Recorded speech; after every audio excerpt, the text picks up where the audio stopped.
Good morning, everyone. This is the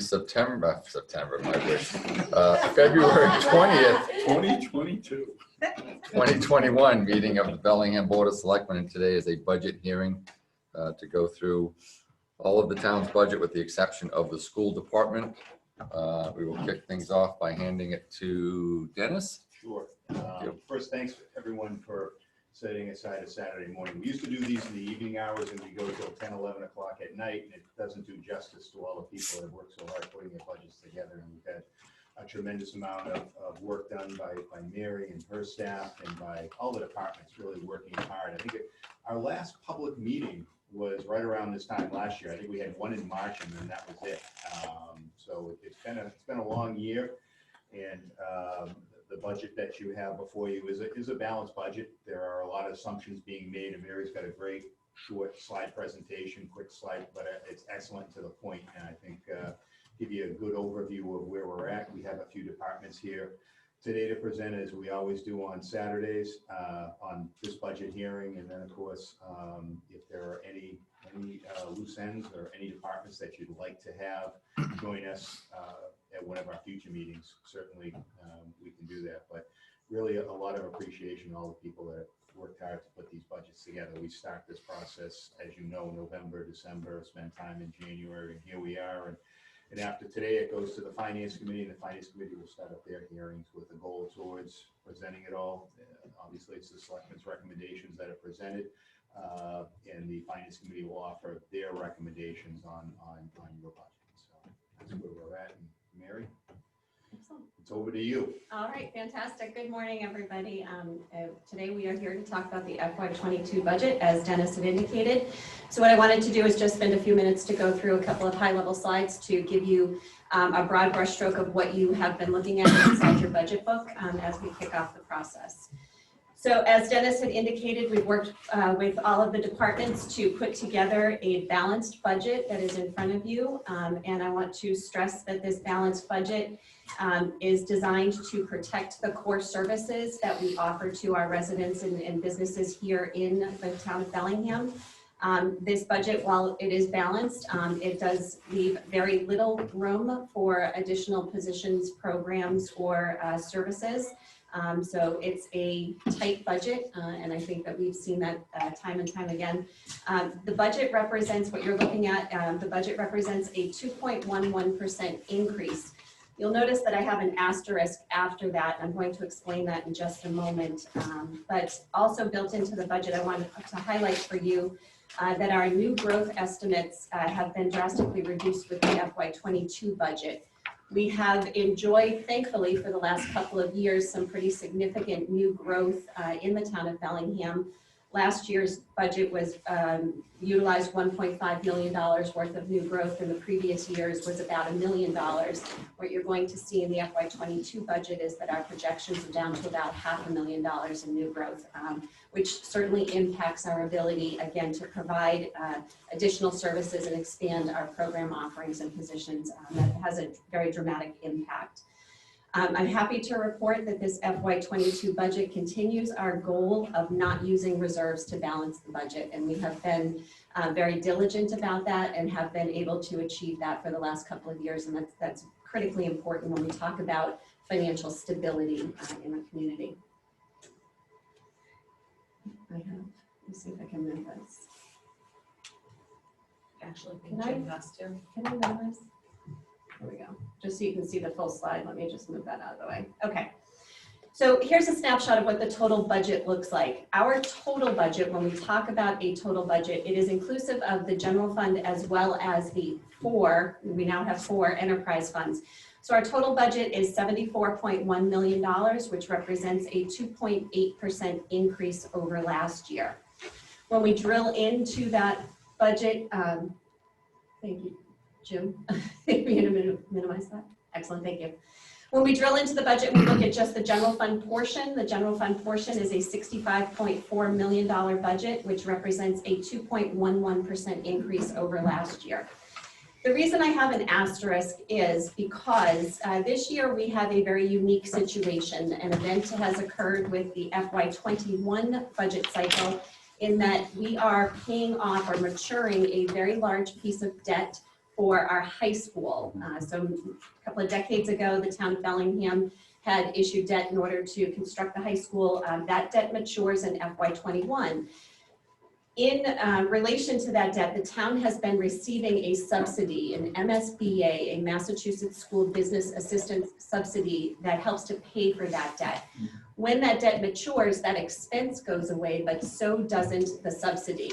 And so what happens is when we look at just pure numbers and we look at what's happening to the revenues, when we see that $1.5 million worth of the subsidy go away, it makes the revenues look like they are significantly declining. And if you don't understand the context behind it, it sort of skews the way that we look at the budget. So if you look at this chart in the upper right-hand corner, if I keep the MSBA subsidy in there and we look at just overall empirical numbers, it actually looks like the budget itself in total has gone down about 1/3%. And then if you look at the departmental expenditures, it looks like the departmental expenditures on the overall budget for the general fund are only going up 0.5%. That's misleading because of the impact of this MSBA subsidy. So what I've done is I've extracted that out to show you what the true impact is to the budget when we remove the subsidy and the corresponding debt expense. Does that make sense to everybody? Okay, good. All right, so what is in the FY22 budget in these big, massive budget books that you've been hauling around? Again, we are protecting core services across our departments. One big impact that you're going to see as you start to look at some of the departmental budgets is that we had to make some significant cuts to our FY21 budget when we were facing the COVID pandemic and looking at our revenue sources last year. So we had some cuts to things like overtime in the police department and the fire department. There were also cuts that were made to our building maintenance department. And what this budget does is it restores the funding in those departments that were attributable to those cuts. So when you look at some of the increases on paper, it does look like a significant increase in, for example, in the fire department, but what we're doing is we're restoring the funding back to their overtime line so that you understand that impact. This budget also assumes that we will be at some point in FY22 reopening all of our facilities. We know that we've had some severe restrictions on our library as well as our senior center. We are hopeful, we are optimistic that at some point in FY22 we will be reopening and providing the services that we have provided in the past, and so there is funding in the budget for us to do that. This budget also includes an increase in funding to the Health Insurance Trust Fund, which we talk about each year, and for the last several years we have level funded our contribution to the Health Insurance Trust Fund. This budget does increase that funding in order for us to make sure that we have proper reserves for our health insurance costs and expenses. I will let you know that the increase that we have proposed in this budget is still far below what our recommended annual contributions should be, but we feel as though this is a step in the right direction in order for us to replenish those reserves.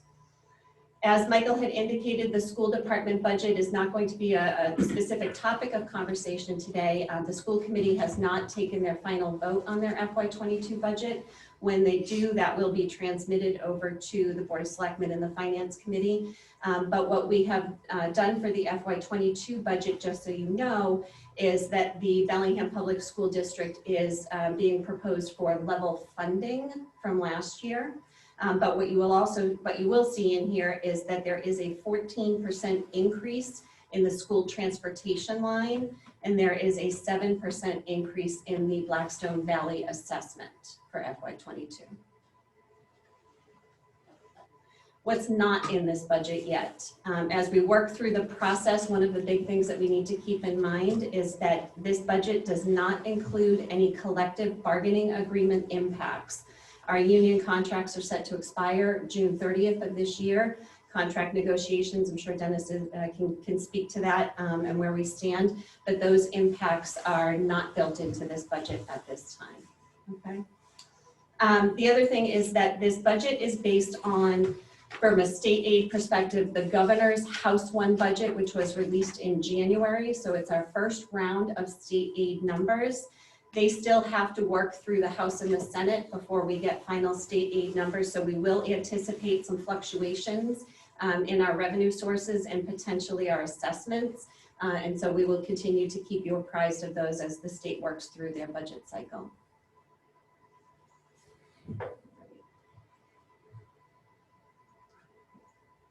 This is a snapshot of the expenditure summary. So our departmental expenses, and this represents the conversations that you're going to have with the department heads today. Just a breakdown of where our budget is being allocated. As we know, about half of our budget is allocated directly to education, 11% to public safety, 17%, a large portion to employee benefits, and that includes that health insurance trust fund that we were just talking about. One of the things I'd like to just point out to you is up here in the upper right-hand corner. Can you guys see my mouse? Mm-hmm. Okay.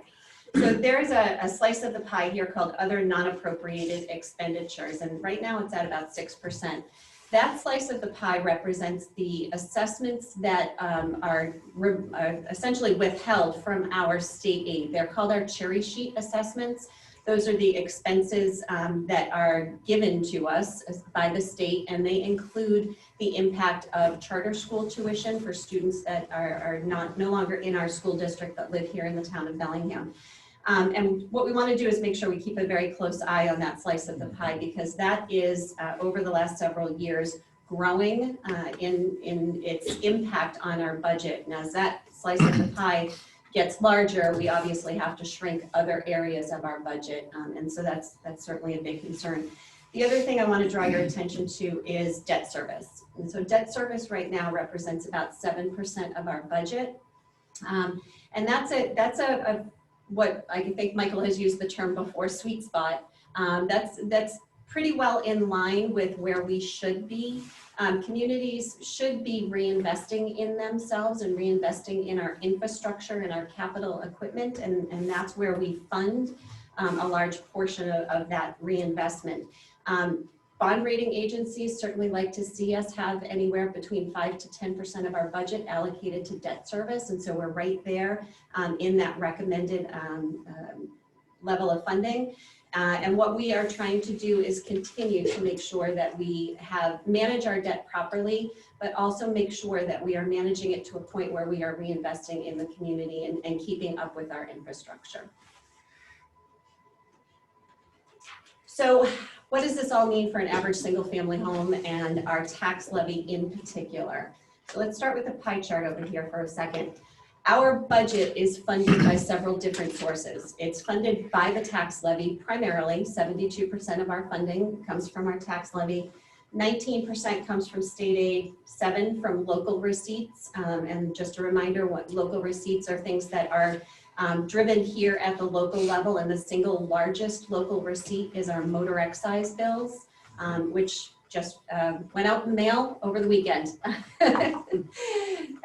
So this is how our budget is funded. So now if we look at that slice of the pie that's called the tax levy, based on the budget that is presented in front of you, the FY22 budget, if we were to move forward with it as it stands today, it would represent a 3.59% increase in the levy over last year, which would equate to an estimated $175 impact on the average single family home tax bill, which is about a little over $14 a month, okay? And lastly, I just want to give you an indicator of where we stand when we look at ourselves in comparison to some other communities. I know we always like to know, how are we doing? And when we look at Norfolk County, which is the county in which we belong, we are one of 28 communities in that county. What this chart is showing you is that even after the impact of adopting a Prop 2.5 override, which we did last year for FY21, Bellingham is still the lowest tax burden for an average single family home in all of Norfolk County. So I would call town of Bellingham a great value. Okay, Mary, could you just touch on the levies going up 3.59%? Obviously, 2.5. We're not looking at a 2.5 increase. Can you just? Absolutely. So that's the number one question when people look at the tax levy. So the increase in the tax levy, the 3.59%, is attributable to two things. So Prop 2.5 tells us that the overall tax levy cannot increase more than 2.5%. It is not an individual tax bill. It is the sum total of our tax levy. It is limited to a 2.5% increase, except that there are a couple of exceptions where a levy can increase by more than 2.5%. The first exception is an exclusion, either a debt exclusion or a capital exclusion. Those are voted by town meeting. They are for specific purposes, and those exclusions allow a community to exceed the 2.5% limitation. The other exception is new growth. And what you're seeing here is that $500,000 worth of new growth is added to the tax levy and can exceed the 2.5% limitation. So in this 3.59%, 2.5% is from Prop 2.5 and 1.09% is from new growth. Okay. Any questions? Can I start off with just a question on the schools? Mm-hmm. The 14% increase, was that last year's new negotiated contract with Vendetti? I think it has, from what we understand, it has more to do with special education. Is that right? It does, and it also has some COVID precautions built in, so additional services in order to, for social distancing purposes, additional rides for special ed transportation. And if we return to normalcy, does that decline? That would be, it would be a question for the school committee. I would rather have them answer that one. Okay. How about the impact or increase in charter schools this year? Can you quantify that? Yep. So in your book, you can see a chart for state aid under revenues. It is under section 3. The very first chart is your state aid chart, and if you look at the bottom of it, you'll see the charter school sending tuition based on the governor's budget is now up to $2.47 million. That's an increase of $127,000 over last year. But at the same time, I'd also like to draw your attention to the top section of your state aid chart, and it is the 4th row down, which is the charter tuition reimbursement. So the charter school formula is that we pay for students to go out to charter schools, and the state reimburses a portion over a certain number of years. So over a 3-year period, they essentially reimburse you a portion of what you're paying out. Certainly does not come anywhere near covering the cost, but the reason I'm drawing your attention to that line is because you will see that there is a very significant reduction in that reimbursement to the tune of $450,000. So the impact of that reduction, coupled with the increase in the charter school tuition, is over $600,000, and that is the impact, or up to $600,000, and that's the impact that we're seeing on charter schools based on the first round of state aid numbers that we're getting. And then, yes, but the number on school choice sending tuition has been rolled over from 21 to 22. Mm-hmm. Is that set on April 1st? I mean, that number could go up. It could. Again, so the governor's budget numbers can vary widely as it works through the House and the Senate and the conference committees.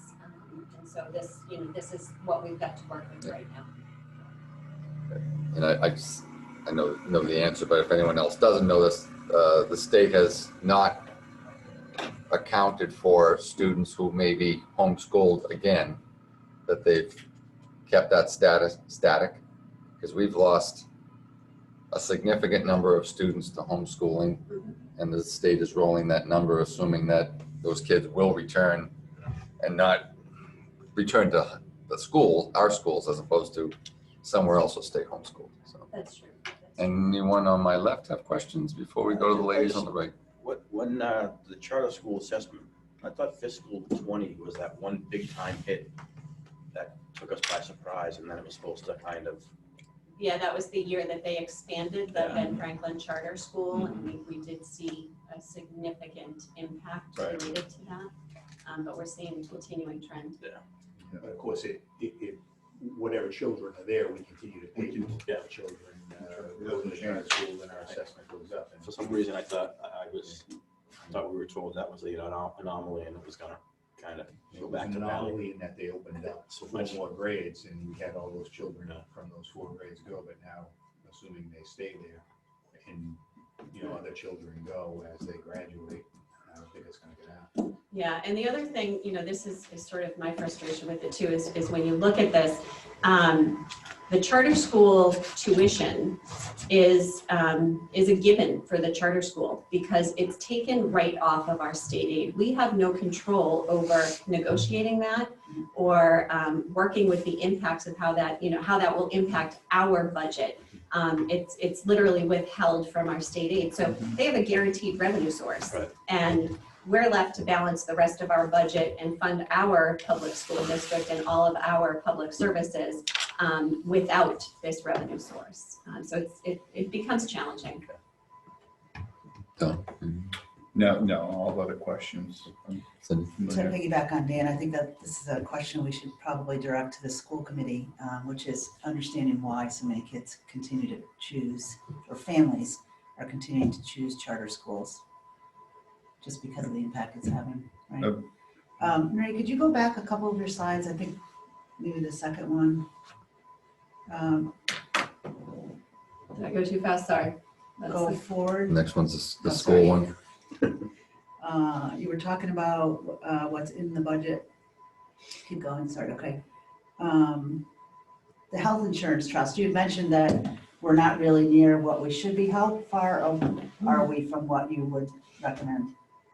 So our health insurance advisors are recommending an $8.3 million appropriation. We have been at 6.6 million. This budget is asking for 7.1. So So we there's still a have a pretty significant gap. Yeah. Okay, thank you, just curious. Kelly. Okay. I questioned that 14% increase in transportation as well. I did ask for the school budget and got it, and did go through what the fluid budget that they're working with now, and Mary was correct. The special ed transportation is a huge piece of that. I also have questions, again, for the school, I have questions about the Bbt assessment, because that seemed to go up significantly again this year. And that, again, things we can't control because it's our regional So school I and improvement. I think it's a cap. So that was No. capital, no? I No, it's thought they. not. So that's, thank you for raising that. So I did talk with Dr. Fitzpatrick, and so there's a couple of things with the BBT assessment. Our enrollment has increased by 2 students. So we went from 68 to 70. And the debt that we have, so our assessment is based off of an operating assessment and a capital assessment. That debt actually matures in 2 years. It's either 2 or 3 years, it's in here. But that debt assessment is only about 22,000, 23,000 of our overall assessment. The thing with BBT is that they are working through their budget process now, and they will not be done until March. So we will get final numbers. This is an estimate, and it was based off of my conversation with Dr. Fitzpatrick and the increase in Bellingham's minimum contribution. So you have to remember that the Department of Education does a whole suite of calculations for every school district every year. And one of those calculations is the minimum amount that every community has to spend in order to support that educational system. We have had an increase in our minimum contribution, and we've had a slight increase in our enrollment, and they still have not finished their budget process, but he's anticipating about a 3.5% budgetary increase. And so based on talking with him, we put together an estimated number for the BBT assessment. So this is based off of the information we know now. It'll be refined once they pass their budget. Okay. Yeah, our BBT numbers have actually come down dramatically since the 8th grade class was moved into the high school. More children stayed. We were well over 100. Our school choice, the number of children choosing school choice has come down, but the charter school numbers have gone up. So I think you're just seeing a trade-off there with more And that same number of Expensive children going trade-off. out, they just, families have more choices. More Well- expensive trade-off, actually, but we're seeing more and more is it that the elementary kids are going to the charter school and then they're just going through the entire charter school system. Well, and to Michael's point as well, based on families that I know that are in the school system, I do think we're going to see that number increase, our sending tuition number increase based on entire families that have gone this year to school choice. Not just one student, but we're talking 3 and 4 members of a family going out that were not gone last year. Clearly based on how many more in-person days children could get in school. Yeah. So. Which again speaks to the point, I think we need to talk to the school committee.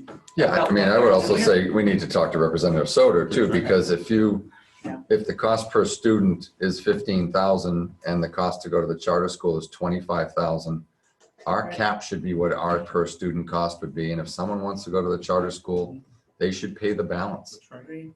I mean, it's one thing to pass up on the 15,000, but if we're losing 40 kids at $10,000, $400,000 out of our budget is obscene, and that's legislation that he can submit. I can tell you that it's a huge issue for the town of Franklin as well. The charter school is in Franklin. They've been grappling with it for several years as well. Where they host the charter school, obviously, it's the biggest impact right there. Yeah, it's $3.2 million is basically our bill between school choice, sending tuition, and charter school sending tuition. And since I've been on the board, this is Yeah. a topic of conversation that happens every year. Right. And it hasn't improved. And I've asked, even going back before, the superintendent, prior to that, going way back, why do we have this decline? Why do we have so many students leaving? What are we doing with the school system to keep them here?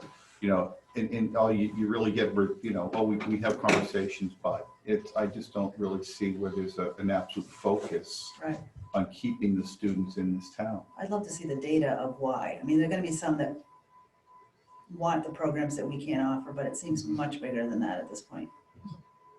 I think these are good questions for the school committee. Yeah. So essentially, we're paying $3 million to not educate our children. Yeah, correct. exactly. It's crazy. What's unfortunate is there were some programs added and some good things with that Prop 2.5 Right. override. We didn't get to see any of the effects of that, but the school administration has assured us in the conversations that we had that all of the things, in talking with the school committee chairman, all of the things that they had proposed and looked to implement with that override will be in this year's coming budget. Exactly. Yep, absolutely. So, are in this year's budget. Thank you for your thoroughness and a great presentation. Absolutely, my pleasure. All right, on to the department conversations. Going to Josie? So we have the senior center and Josie, she's done a great job with her budget and realigned some staffing, and wanted to give her an opportunity to discuss some of the changes that she's done and being able to do it within context of the existing budget. Morning, Josie. Good morning. As I prepared for it, I kind of went through a summary of what we've done last year and how we were able to get a little creative in putting together our budget for this coming fiscal year. So when the senior center closed its doors back in March, we certainly didn't stop providing services. Our outreach program became the main focus, with each person making phone calls to every senior we could think of that might be in some sort of need. We wanted to make sure they all knew we were still there for them. By early April, we began offering Zoom programs. The first 2 were happy hour on Thursday late afternoons, and shortly after that, we offered bingo. Since then, we've put together an array of Zoom programming, sure to meet the needs and interests of so many. Our MHOT grant received additional funding in late FY20 to purchase iPads, and these iPads were to then be distributed to some of our seniors with mental health issues, in an effort to educate them on how to use them while combating the effects of social isolation on an already frail population. Our FY20 state formula grant funded a gas line and gas grill installation for our weekly cookouts that went from July to November every Thursday afternoons outside. The Bellingham Elder Service Group volunteered to run these weekly events, and they use them as small fundraisers each week so they can continue to give back to the community.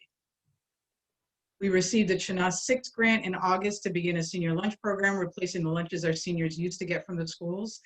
This program ended up continuing after the September-October timeframe because of private and business donations, including a $2,500 donation from the BESG through the month.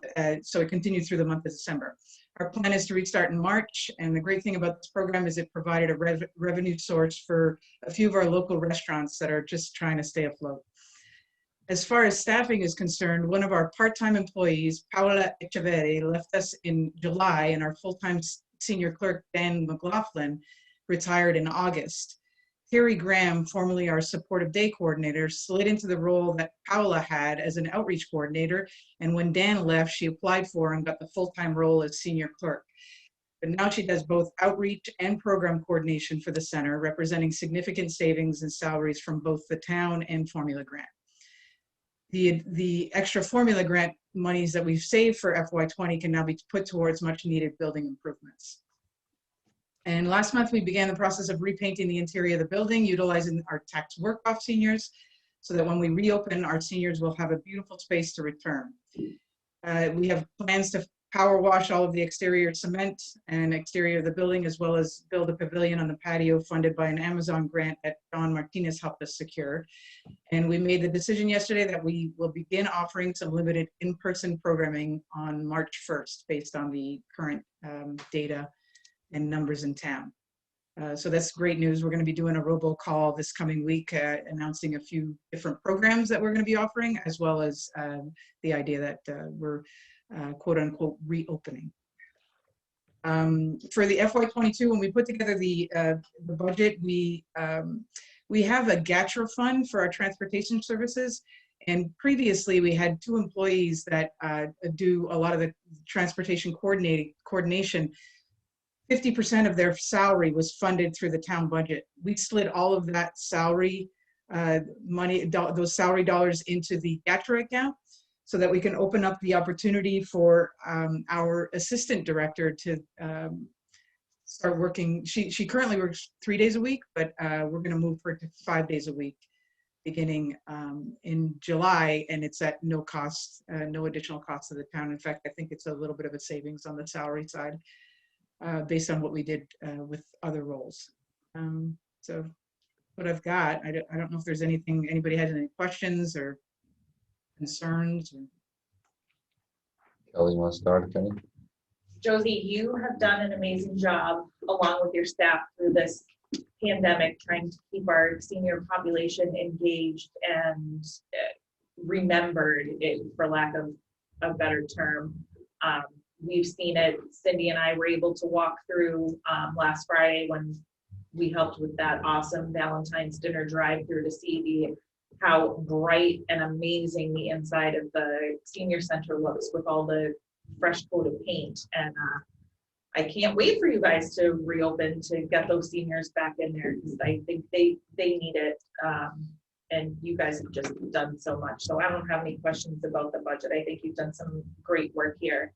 I'm so glad that Terry was able to slide into that role, because she's an amazing asset as well. So just keep up the great work there. Yeah, I think people need to really recognize we have an incredible group of staff members that are, they're just high productivity and fully engaged in their work. And I feel blessed to be part of that team.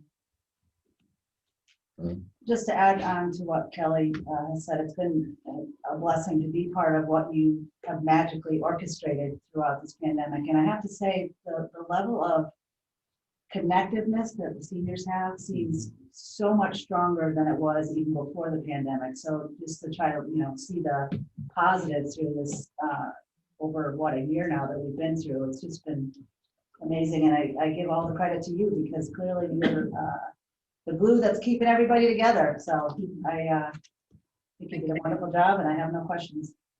I just want to sing your praises continually. I think it's amazing when I have been over there, especially when we're outside, the outside events, they're fantastic. The amount of seniors that actually participate and get to enjoy each other's company, even though they're 6 feet apart, it's amazing. It's a testament to you and your staff. And I can't wait till it warms up and we can get outside and have more barbecues and singing, and it'll be fun. So great job. You gonna sing them? No, but I'll ask. Yeah, I'll try to sing. All right, I just got a quick question. I want to make sure it's for you, Josie, or not, might be for Mary or Dennis. So we moved the transportation cost into the GATRA accounts, 100%. Where is the GATRA account? Is that regional transportation or regional transportation? Correct. We receive, we're under the MBTA umbrella, so we're able to, we always had an assessment. What the state allows you to do is, as opposed to getting hit on your cherry sheet with an assessment, you create a transportation program, which we had, and GATRA funds pay for that transportation. I don't know if you want to talk balances here. So in your book, Yep. there is a sheet in the COA section. Okay. There is included balances for the formula grant that Josie has talked about, the MPAC grant, as well as GATRA. And you'll see right now that there's about just under $100,000 at the time I printed this a few weeks ago in the GATRA account. And I've also listed prior year's amounts that we have received from that program. One of the benefits as well is we do receive some vans on occasion. Yeah, it looks like that. I know Josie's working to try and get. So the last page before debt service. Thank you very much, Josie. Josie, I do have a question. I had asked your predecessor this, and I think at one point I talked to Bill over there, but we have a very large senior community, and as a percentage of on a per person spend rate, have you been able to calculate a number and compare it to surrounding towns under the premise of perhaps we should be funding you more? And I could do, I've not thought of doing that, but I could certainly do that, and with a comparison to other towns, I'm happy to do that. Yeah, it was something that I asked your predecessor, and she was not resistant to do, but a number was brought up, and I don't know that it was backed by anything, but I think when we talk about our minimum required spending for libraries, it may be significant to share with the seniors about how much we spend on a per person rate and whether that is indicative of the region as well. Yeah, yeah, I'll start putting. I mean, I guess that is the mechanism that I would say is if we are appropriately funding our senior services, or if we're just simply saying, let's level fund the budget when we should be offering more to a significant part of our community. Thanks for the question. I'll work on that. All right, thank you. And just one other note, you'll see the electricity's been zeroed out. That's going to be in municipal buildings now. Yep. Is there anything else we're rolling up? I know you and I talked about that, but Electricity. So you'll see an impact in both the library budget as well as the Council on Aging budget in order to just centrally manage the electricity invoicing and the net metering process. We've moved those line items over into building maintenance. and the vans that they use is picked up in Dawn's budget under gasoline. Just the gasoline. You're Yeah. not talking about the van itself, No. because that's GATRA. Right. In the fuel budget, Okay. in the gas section. And GATRA reimburses that. Thank you, Josie. Thank you, guys. Okay. Bernadette, you didn't want to zoom in. We're glad to have you in person. No, I'm going to go to the museum after this, so I figured I'd spend my Saturday doing town stuff. Very nice. Good morning. Good morning. Morning. So, like Josie, this has been a kind of a crazy year, or for like the whole world, it's been a crazy year. We're hoping actually to open on March 1st also. Our metric is if the town is in the yellow for 2 consecutive weeks and trending lower, we reopen. So if the trend that happened this week happens, we'll be reopening on March 1st too. For the similar service we were offering from August to December, which was kind of grab and go. No more than 30 minutes in the building, people came in, just took their things and left. We will do computer appointments, probably starting the week after. And then we have one study room that we will be opening for people to come in for 2 hours. We've had some demand, people that just want a quiet space to work. And we have one room that's really tiny, so we can put one person in there a day, and then it's cleaned just once a day. So that's worked out really well. It's been a challenging year. Luckily, we've had some, the state has been very liberal with their requirements for libraries.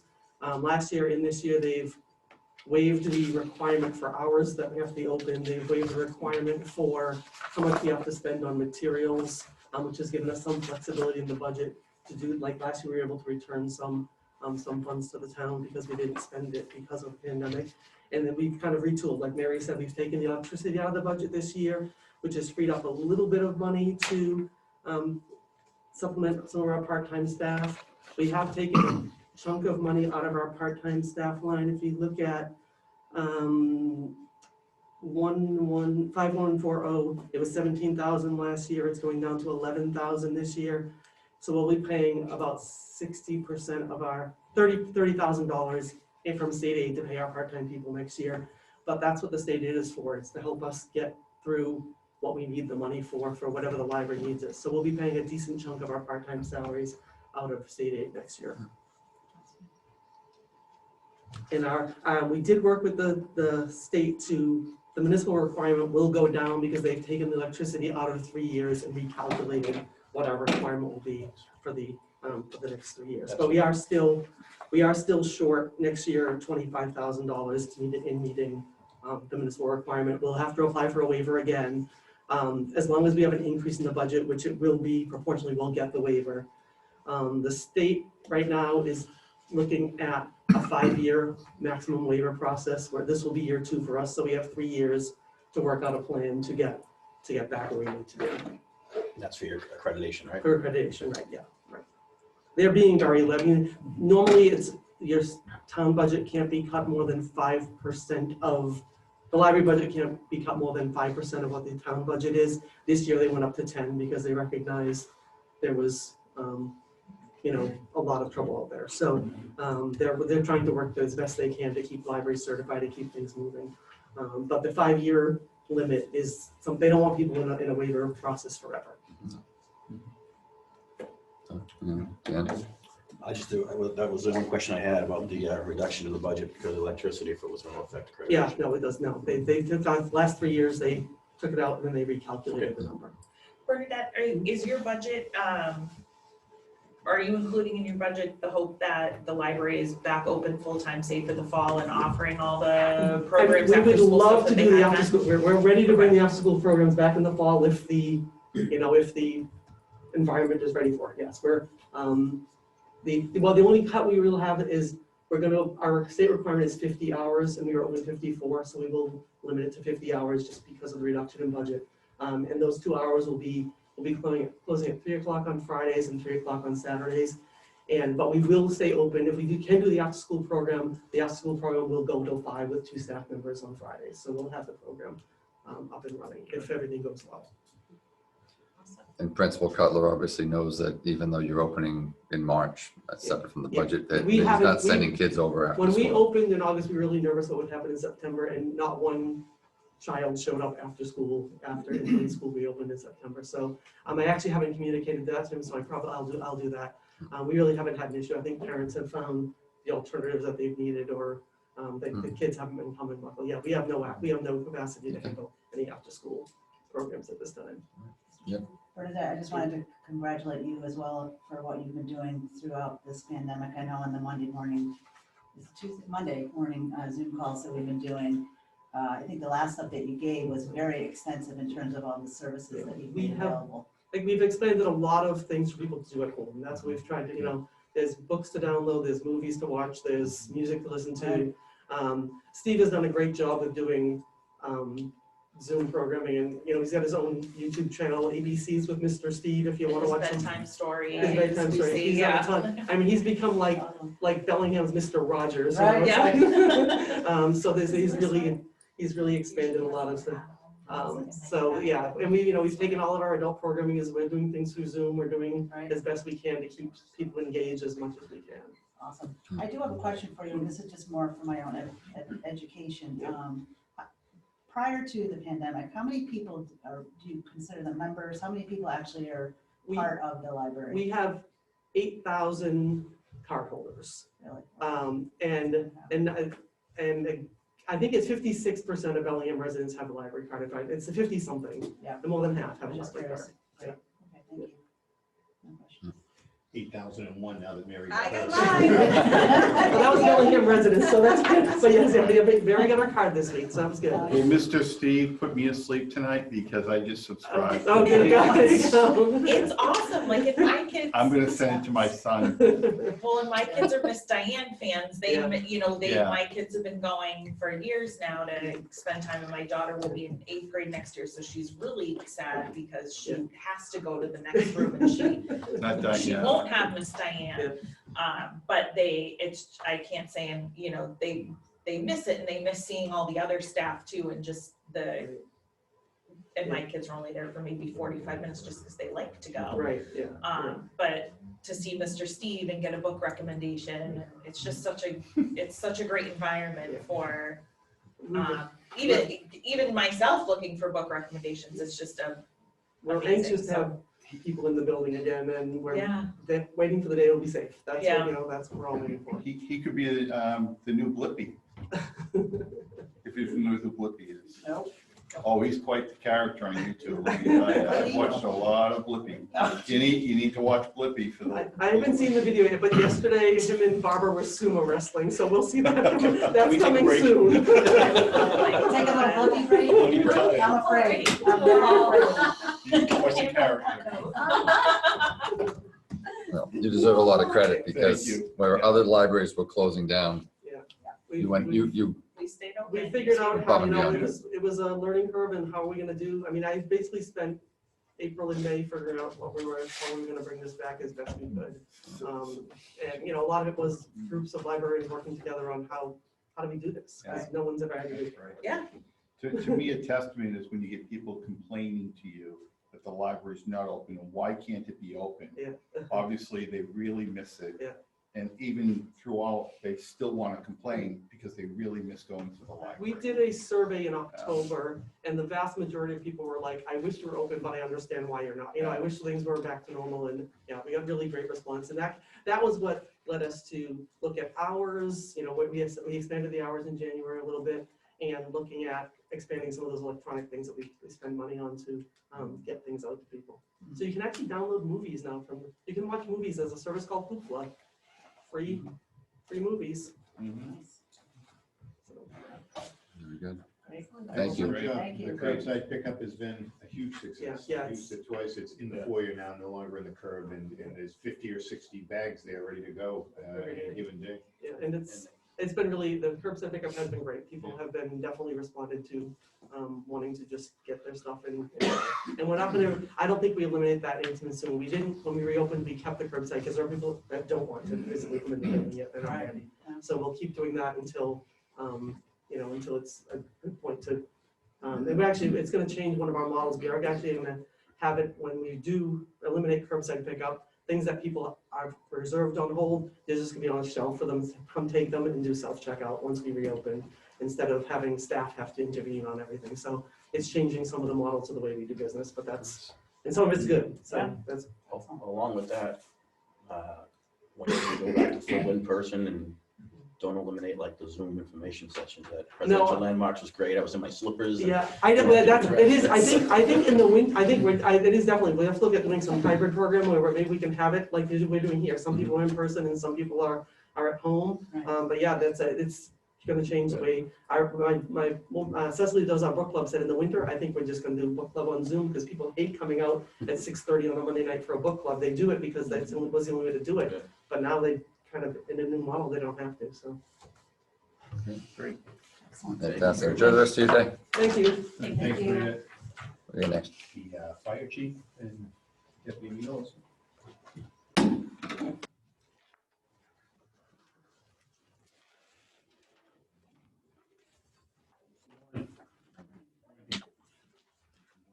Chief Deputy, welcome.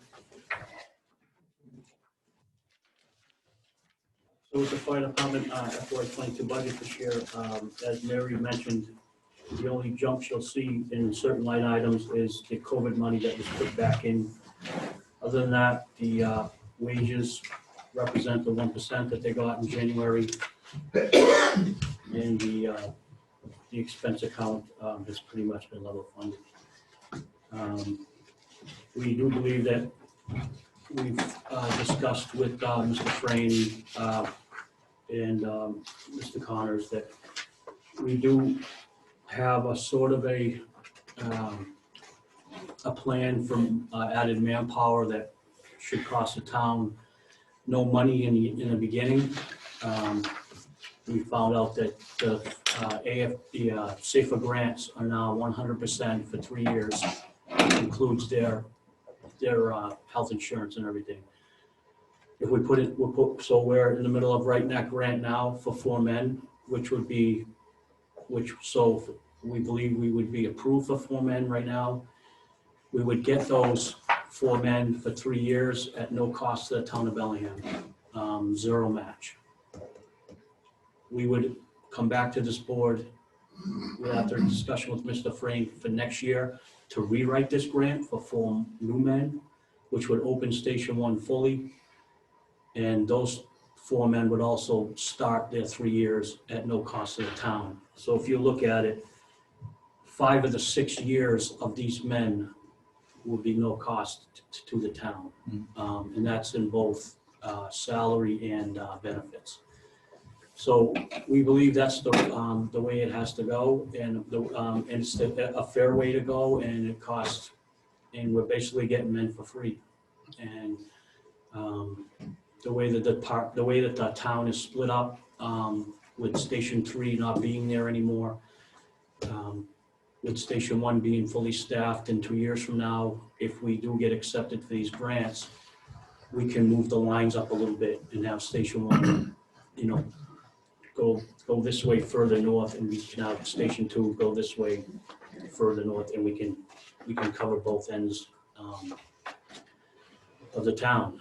How did those grants used to work? Was it just the first year in the past? So this is a When we had talked about it, it was declining. Previously worked with 75% 75. of wages only the first year, then 50% of wages the second year, 25% the third year. So what we thought was, let's jump on it. The deadline is in March. Let's get in there for 4. If we're awarded, certainly it comes back to the board to give the green light. But I think it makes sense to look at that, whether or not we do another 4 next year. The chief is looking ahead optimistically, wanting another 4, and I understand that. That's what he should do as the department head. But I think, we're certainly looking at the 4 for this year. If we can get it fully paid for 3 years by the federal government with benefits, then I think it makes good sense. What's the price tag on that? What we'd be looking at after it's not free? Yeah, at year 4, that's right. It would depend on what the union contract would say. If we speak right now, for 8 men, it would be $694,000. That's not including the health insurance. Obviously, for 4 men, it would be half 4 of men, that. it'd be half that. 300-ish. Yeah, and one other point, we are obligated to continue those 4 positions. We can't just after 3 years eliminate those 4 positions. I know it's not what the chief wants, but the reality is if over the 3 years budgets get tight and individuals retire, we're not obliged to backfill those positions for retirement. We're obliged to keep those 4 positions that we hired with the grant. So there is some flexibility for the town, not to say that that's why we would do it or that's what we would look at. But if there were people that left through attrition or retirement, there's not an obligation to backfill those positions. But obviously that would be our goal. Mr. Chairman, I have a question if we can. So are we also assuming that if the grant comes through, these 4 men and women are hired, that our overtime costs will go down because we won't have to keep having these high overtime costs if you have more personnel on staff? Yes, Okay. I would anticipate that, yes. Okay. Mr. Chair. And these individuals coming in, they've been through the academy. What are their levels when they were to come in for you to hire? We would have to go through the hiring process, and if they haven't been through the academy, we would have to put them through the academy. Okay. So Yeah, I think our issue is that many towns are putting in, so there's going to be a glut of needs. I mean, the list that was shared with me, there must have been 12 or 15 towns that have gotten anywhere from 1 to 8 people on it. And if that same thing comes through, finding people that want to work in Bellingham and go through the academy is what's the timetable though of awarding it? decision I and believe the staffing. award comes in May. Correct. May, hopefully we can get the guys on by July, but realistically, by the time they get into the academy and onto shifts, it could be 3 or 4 months. And is the cost for the academy on Bellingham, or is it part of the grant? It's a no cost. It's all part of the grant. We initiated the process for 4 firefighters that we're working on right now to backfill. And you started that process at least a month or 2 ago, and you're hopeful that you'll have them on board by They're scheduled for the academy in May. scheduled to go to the academy in May. So Yes. it's a 6-month process anyway, Okay, once you start. Can we, If you're COVID, fortunate. COVID doesn't help. No. So they're only, if it's not a 30-man academy class anymore, it's a 17-man academy class, you know what I mean? So that's the problem. COVID doesn't help, so can we reserve spots in the academy ahead of time? you can't, I have to have a name to reserve the spot. Years ago, there was a federal program, Fast Cops, and that's how we hired police officers. It was 75, 50, 25. That program's been gone for quite some time now. When they're there and there's a need, especially 100%, it makes sense. So if you look at my plan for the 2 years, optimistically, I think we focus on 1 year for now, though. so we would owe, after 5 years, we would owe the foreman. After 6 years, we would owe all 8. So, But Chief, the question I have for you is what I heard Dennis say, is that you'll likely have natural attrition, you'll have natural folks retiring, et cetera. So basically, it could be a net wash, or even if they're, no, you can't do that. no. The reason for the SAFER grant is to help communities who can't afford to hire men. So we lose the So, graphic. yeah, to increase the staffing. Well, So that's kind of what I'm saying. If we're getting 0 and also we were here, now that person retires and we start paying them out of our payroll, I understand it's not going to be like our budget's going to increase dramatically because we already have that budget in place from the previous year for that person that may have retired. Well, you'd still follow replace the my math? retiree. yeah, you have to replace the retiree. You still have to replace the retiree, so one of those people can't become one of No. that position. There are grants in there for retention as well. So later Okay. on, if we got to that point, we could put in for retention grants saying that we're still in budgetary issues. We have someone retiring.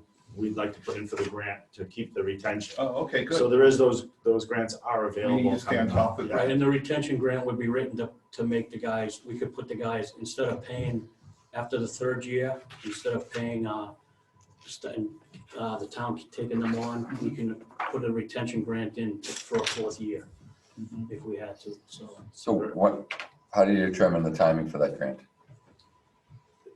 It opens, when it opens, So it's not open right now, because we know For which grant? retention grant. No, we wouldn't have anything for retention right now. We haven't lost anybody. We're not trying to replace people.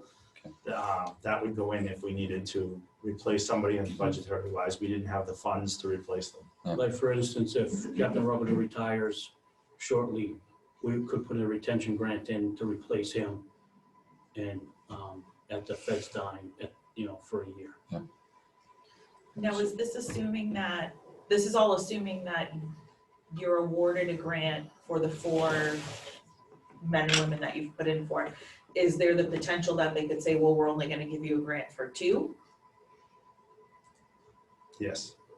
Okay, you see what I'm saying? Like, Yeah. you want 4, but they may say, we're only gonna give you X. Even if they get awarded the grant, it has to come back to the Board of Selectmen to advance it. It's not guaranteed. Yeah, but Yeah. You want to know if it's all. or if nothing. it's all, yeah, if you, No, Yeah. what you're saying is you could put it for 4, but they say you're only getting 2 is what Kelly's saying. yeah, Correct. So and then you come back and say we need the 2. and then Depending on our members, they would come back with their recommendation or what they're gonna give to us. But we can show that our runs have increased 30%, so I think Oh, I think you'd be able to confident, say. yeah, I feel confident that we'll. We're not even close to the required numbers under FPA, and that's what they use. So we're not close to that at any point for response.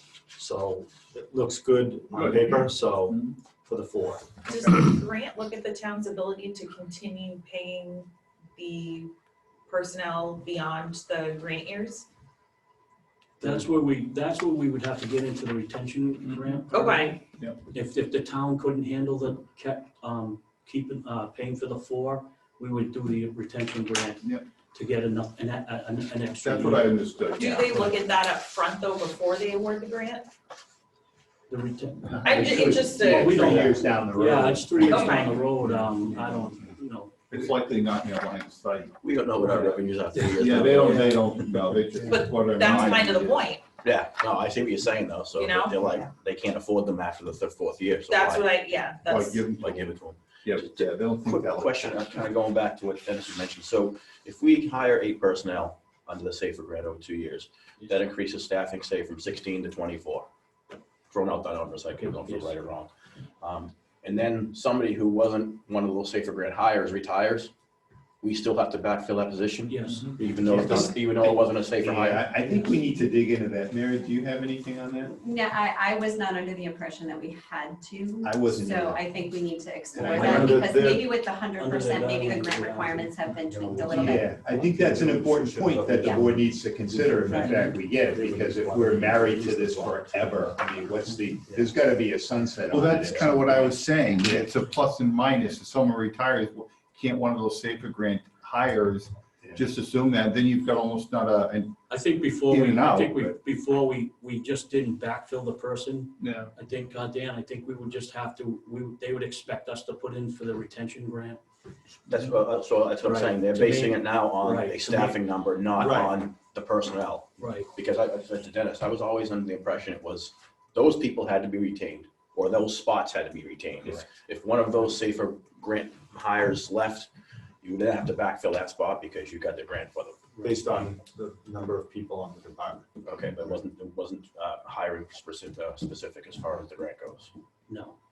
I think that's some specific information that we're going to need, Yeah. because certainly the town wouldn't want to be married to a number forever. You know, if 4 years from now, there's some catastrophic incident and there needs to be a reduction in manpower, I mean, no different with the Fast Cops grant. I mean, No, we I would received believe, I So I would think- believe and we'll check on that. Yeah, But I would believe that once the town owns these people and they're no longer on the SAFER grant, being paid any money through the feds, Yeah. we can do what we want with them. You know, if we have to downsize, we downsize. Yeah. You know, it has nothing to do with the federal government at that point.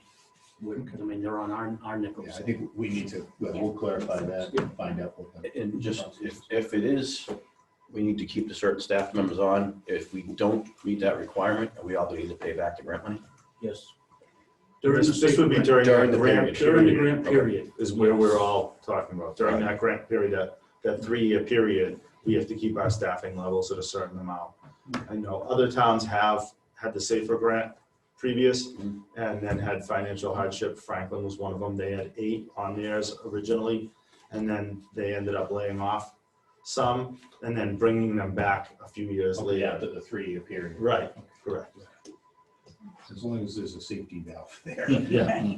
So during the 3 years, if someone retires, we have You to have to- replace them. Once after the 3 years, when we own them, unless we put in for a retention grant, where we have a 4th year. After that 4th year, someone retires and the feds aren't paying any money anymore for these men, then the town can do what they want. And so, Chief, how many women do you have on the force? 3. Just curious. Moving on from that, You want to be part of the SAFER grant? No, just- It's not always the guys, the men. Yeah. Why I asked the question. We have 2 firefighters and 1 female lieutenant. Thank you.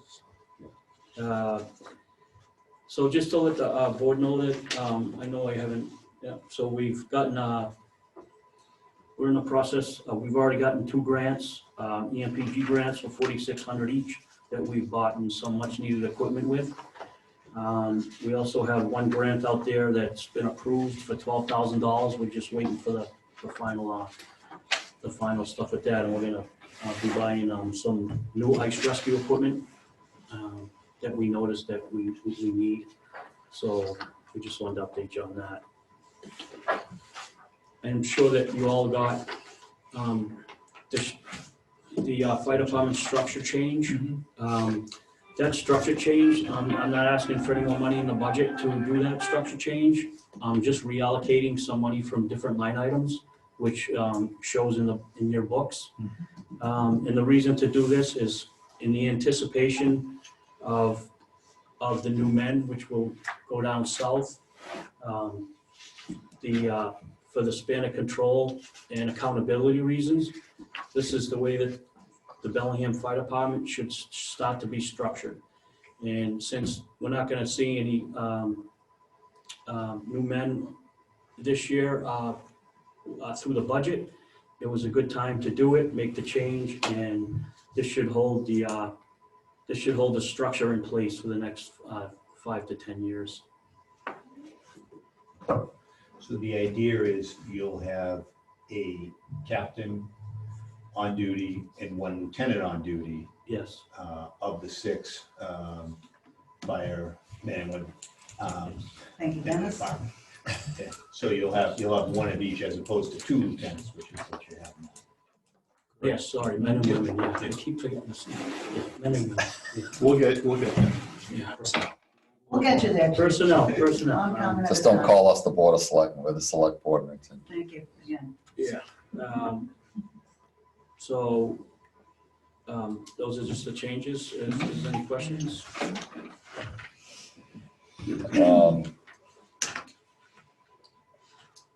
I would just repeat for the board, I mean, Dennis and Chief and I talked, I mean, under the, as Dennis clarified my terminology, the strong chief rule, you have the authority to set your structure.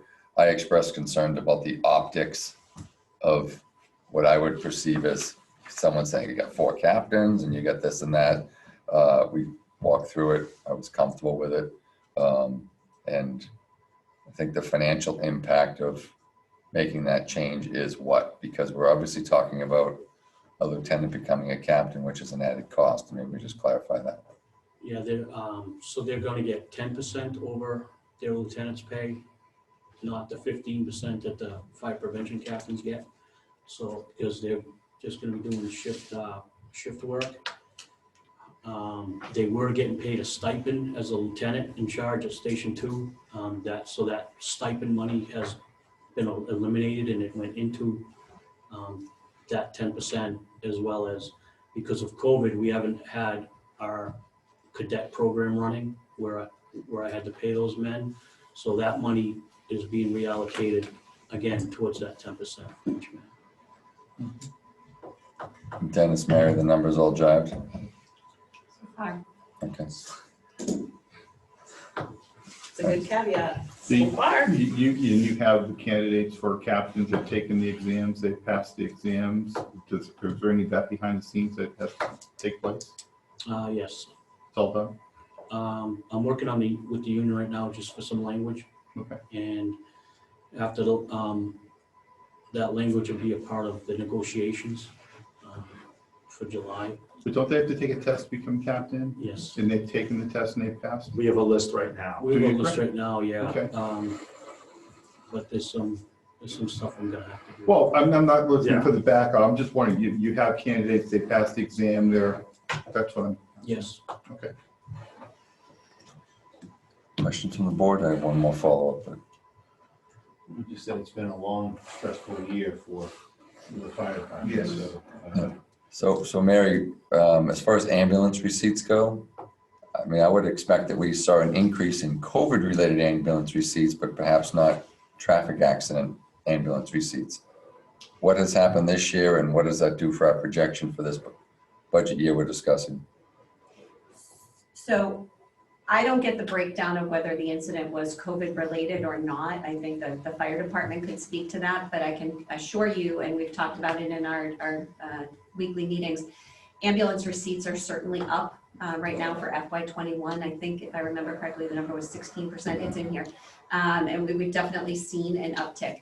For budgeting purposes going forward, we are not using the pure FY21 numbers because we know that there was a reason for that uptick. So typically the ambulance service brings in about $1 million a year for the town of Bellingham. And so that's our baseline that's been used for FY22. Do you guys have a sense of what percentage of your? In the spikes, we saw more COVID people being transported, especially from the urgent care centers on Hartford Avenue in South Bellingham. But lately, that spike has gone down, but the ambulances have not. People were afraid to go to the hospital during COVID because they thought they would get COVID at the hospital. Right, right. Now, I think we've gotten busier since that. Would you agree? Yeah, and with the writing the safer grant, I had to do the fiscal years 18, 19, and 20, which really didn't affect the COVID. And we saw that same uptick in the number of calls through those 3 years. And then a slight advance more over this year, but not much more than we've been seeing those calls increase. The population increase, the amount of people that are coming through the town. Right. So we've seen those numbers increase from 18 through. I'd like to thank you guys for keeping us safe. It's nice to see us get into the yellow and hopefully, fingers crossed, we stay that way. And it's Well, been, it's good for my men too, because, we all have families and, he didn't change it all. I mean, can I? personnel, It's jeez. personnel, that's a. I'm gonna start charging you $1 every time you say men and my Like a God. swear jar. Then I can retire. That's How what about I think that? I make. I mean, geez, I'd lose all my money. So, Yeah, but it's good for my personnel, There you go. that they have families too. And luckily, early on, we put a mask policy in place and everyone's healthy. That's wanted to be vaccinated, has been vaccinated, and we still have a mask policy in place right now. Everybody's been vaccinated in the department? Everybody that Yes. wanted to be. Yes. And how, before that, well, are you still testing them regularly? As needed. Oh, what's that, when they have symptoms? If they've been exposed and they weren't vaccinated, they'll be given a test. Okay. But if they've been exposed and they've been vaccinated and they do not show any symptoms, then we will not test them. Okay. Question on overtime. So if we look at fiscal 20, overtime was 381,000. And obviously fiscal 21, we had the adjustment because of COVID, but we're projecting overtime to go to 425, which is an 11.5% increase. Yes. How do we rationalize? What's the answer there? I'll let the chief respond to it. I can tell you that our actual overtime is well in excess of budgeted overtime. Chief, do you want to speak to that? Yes, my average overtime in the last 3 or 4 years has been well over $600,000. And the $425,000 is in anticipation of 4 men going to the academy in May. And Not the grant, but the 4 Not the vacant grant, the 4. positions.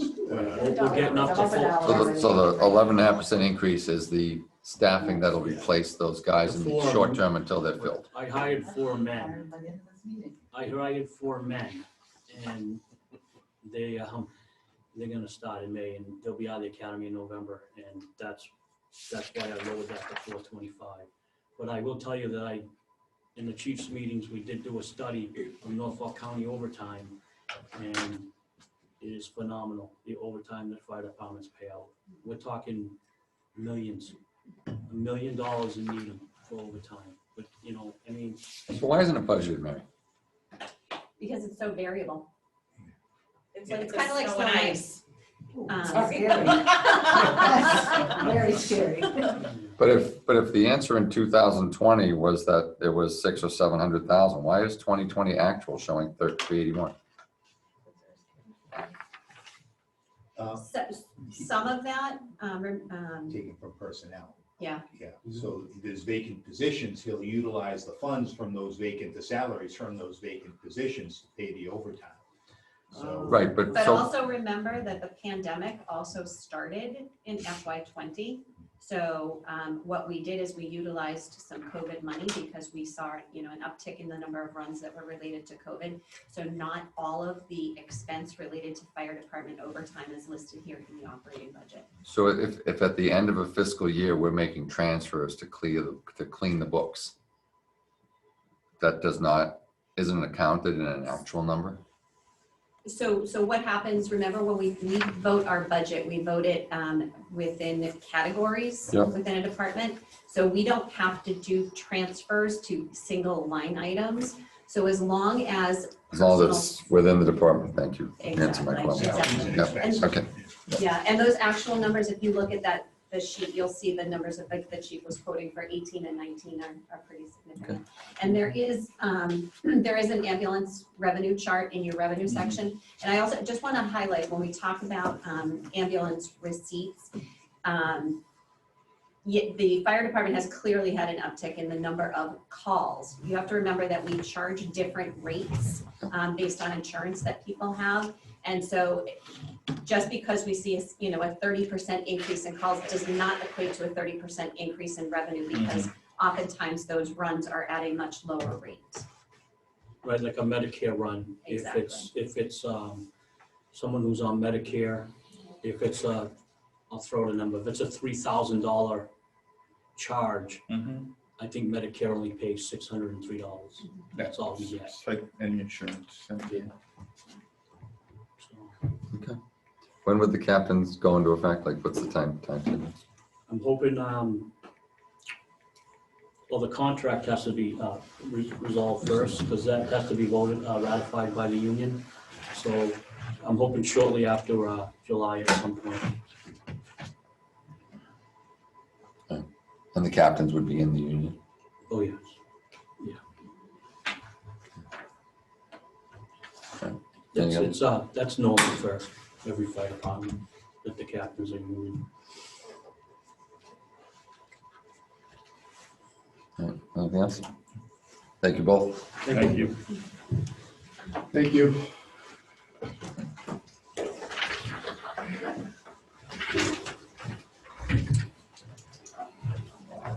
Anyone want a quick bathroom break since we've been at it for an hour and a half? Yes. All right. I need coffee before I listen to this, chief. Jim, do you want to pause the microphone at least for a minute? Yep.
My son is. All right. Welcome back. We're on to the police budget. All right, so we're, right. Morning. Good morning. Let the fire around and race it up. All right.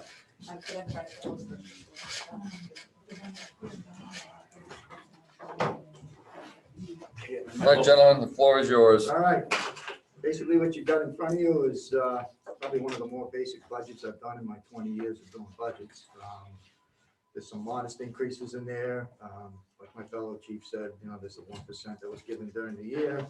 I've had some dispatches go up steps, secretaries go up steps, little added costs in building maintenance, a little bit of supplies, things like that, that just basically added up to what you're looking for the $69,000 or so increase that we submitted.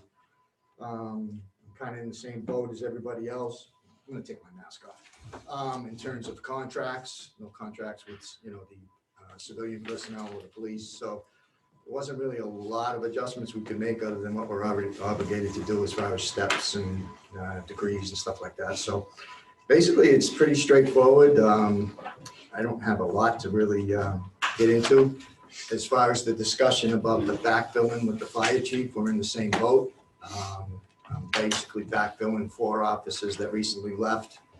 A couple of them transferred out and a couple of them went out on regular retirement. So we've got the ball rolling on that. We've got the civil service list. We've done our interviews. We've sent out letters of intent for people to take the jobs. And then I'll be in the same boat as the fire chief as far as trying to book academies to get this going, because you're looking at a 6-month stint if somebody's not trained. They are running academies. They're very limited for seating. You can't reserve seats ahead of time. You have to have actual bodies to place in the chairs. So our process is finally starting to move along a little bit. So those 4 people that I lost this year, we're in the process of trying to replace them right away as quick as we can. It's not going to be quick, but if I had somebody on a list that was academy trained that I could grab, then we'd be jumping all over that, because you can give them a month of in-house training and put them on the street. So that's basically where we stand as far as the personnel go. You have 4 offers out now? I'm sorry, do you have 4 offers out now? Yes. Yes. They're in the process, they're in the medical exam process. As soon as we get that paperwork back, we can sign them up for a physical agility test. You need both those, medical and physical agility, before you book an academy. Okay. So until we get those back. It's a process. It takes a while, but the academy itself will take like 6 months. 6 months. So other than that, I really don't have a lot to get into. I'm not sure if there's any questions. You'll see the overtime went up considerably, but that's the COVID, what we had cut. Your salaries, chief, the $88,000 reduction, is that because the junior officers coming in that don't have the longevity? Right, they get the lower rates of pay at the steps. The Quinville stuff is gone, so they get a lower percentage on their educational incentives. Things like that add up, so there's a little bit of savings on that side. Was the overtime for the dispatchers as well that went up? Was some of the CARES Act money, did that pay for some of the dispatchers in previous Yes, FY2? Okay. yeah. That's an area that's tough to keep personnel to. I was gonna say, are you down a dispatcher? Well, yeah, and what happens is that they're starting some regional dispatch work now. They pay them a little better, but for the most part, a lot of these kids come in, it's a stepping stone. There aren't many people that want to make a career out of being a dispatcher. So for a lot of these people that come in, they're kids that are either in college, they're working on their degrees on the side, or they're on my civil service list or stuff like that. So the 20 years that I've been chief, I've seen more people come and go, and there's very few that make a career out of this job. It's not basically the most high paid job either. So, I don't know if I'd be able to support a family or, stuff like that. So it's more of a stepping stone for a lot of these kids. So we do go through a lot of bodies, and the training in that it's intense. Years ago, we'd all take turns working the desk as police officers, but see, I didn't say man was woman, officers, that's my term. See, but the training involved today, it's tough to put a guy there more than, there he's going. Somebody there more than 15 minutes, yeah. He was up there for 15 minutes, like police officers, officers. Yeah, I mean, it's changed so much. years ago, you'd have an old, radio for police and fire and a couple of phones, but today with all the computer systems back and forth, the police fire, the 911 systems, it's too much involved. So to put a police officer on the desk, it's very limited, very short periods of time, and give them a break or something real quick, so. Well, we're on one of our offices that's a dispatcher now. One of our new candidates is a dispatcher right now, so I'll have to fill him in when he goes to the academy. And one of our new officers is female. So Lieutenant Russell does the training for the dispatchers, and he's a former dispatcher 30 years ago or so. So So it's all in-house, dispatching has yeah. changed dramatically when Chief Daigle and Lieutenant Russell were junior officers. They dispatched when dispatchers took breaks. We want to get to the point, we did add a dispatcher last year. I think we had 6 when we have a full complement. We want to get to the point where we have ideally 2 dispatchers on duty at all times. That would be where we want to, what we need to get to, because it's become much too complex to put a police officer there who has no experience dispatching. I expect that officer to be able to handle all the intricacies of dispatching. So that is a goal. Are all officers currently trained to be dispatchers in case there's a crazy situation where, you've got 2 that called in sick? Are there officers that are trained? We would not in that situation where they would just take a full shift. Yeah. They do relieve them for breaks. We do have a lot of, like me, started out as dispatchers, so I have 3 guys that are good go-tos, actually a couple females too. Yeah. That are go-tos when we need something, like if I need to train all my dispatchers, I'll grab one of those guys or girls, and specifically guys in patrol, sorry. Yeah, no, don't worry about that. Yeah. I understand it's awkward. And we've been able to manage that where if I really, that's not often that I have to have all the dispatchers trained. So I guess just as a point of reference though, in thinking ahead, Dennis had made a comment about, the worst possible, the catastrophic event. To me, I don't know if it would be overtime or what it probably would be, but wouldn't it make sense to have your officers at least be trained to be able to take a full shift in a catastrophic? Because I don't want the lieutenant or the chief sitting behind the desk because they did it 30 years ago. It's different, right? I think I'm just throwing it out there as an idea, not to say you're not thinking along those lines, but you just never know. There's a lot involved in the training now. It's not it's not just sitting there and. No, I can imagine it's not. I'm not minimizing the training. We already have, like, if there's a major incident in patrol, one of my detectives was a dispatcher. She started with me. She goes up to dispatch to help out. Yeah. So we do move around and people help out in situations. And I do have several officers that have been trained. Right. As long as you're comfortable that you've got adequate backup personnel, like I said, you gotta have people on the bench. Yeah. If you've got the appropriate bench, then okay. I trust you guys. We've always had sufficient personnel staff to backfill, so we've been good. Some blue Maloney's. Yeah. Utility folks. Yeah, utility people, that's right.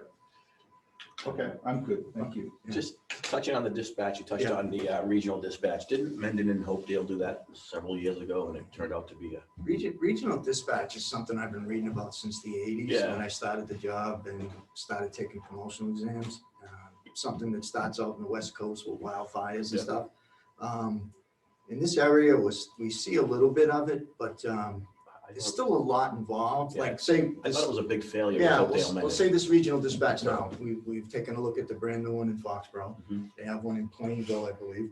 I really can't close my station if I have them dispatching. I need to either have a civilian in my station or I need to have an extra police officer on the shift. So as far as savings, I haven't really been sold on it yet. I haven't seen it. In this area, it doesn't sound like it works. I'm gonna stay away from it. Especially with us, with the fire chief sitting here talking about how busy they are. Well, guess what? Yeah, they are. And we go to all their calls unless they're out of town.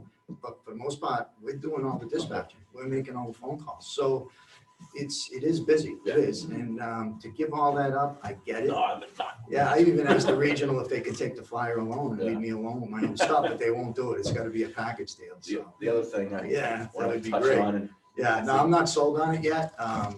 We've done some tours, we've done some research recently. Actually, it was probably like last month. I think we went to Foxborough to check out that new facility. They all say it's free, but nothing's free. You know, there's no way, you know. The other thing is, I'll bring it up again, civil service. Yeah. Would you like to see it gone if you had your wits about you? Not your wits about you, your preference. Man, I hope he has his wits about him. Much longer, Had a yeah. choice. Freudian slip, sorry.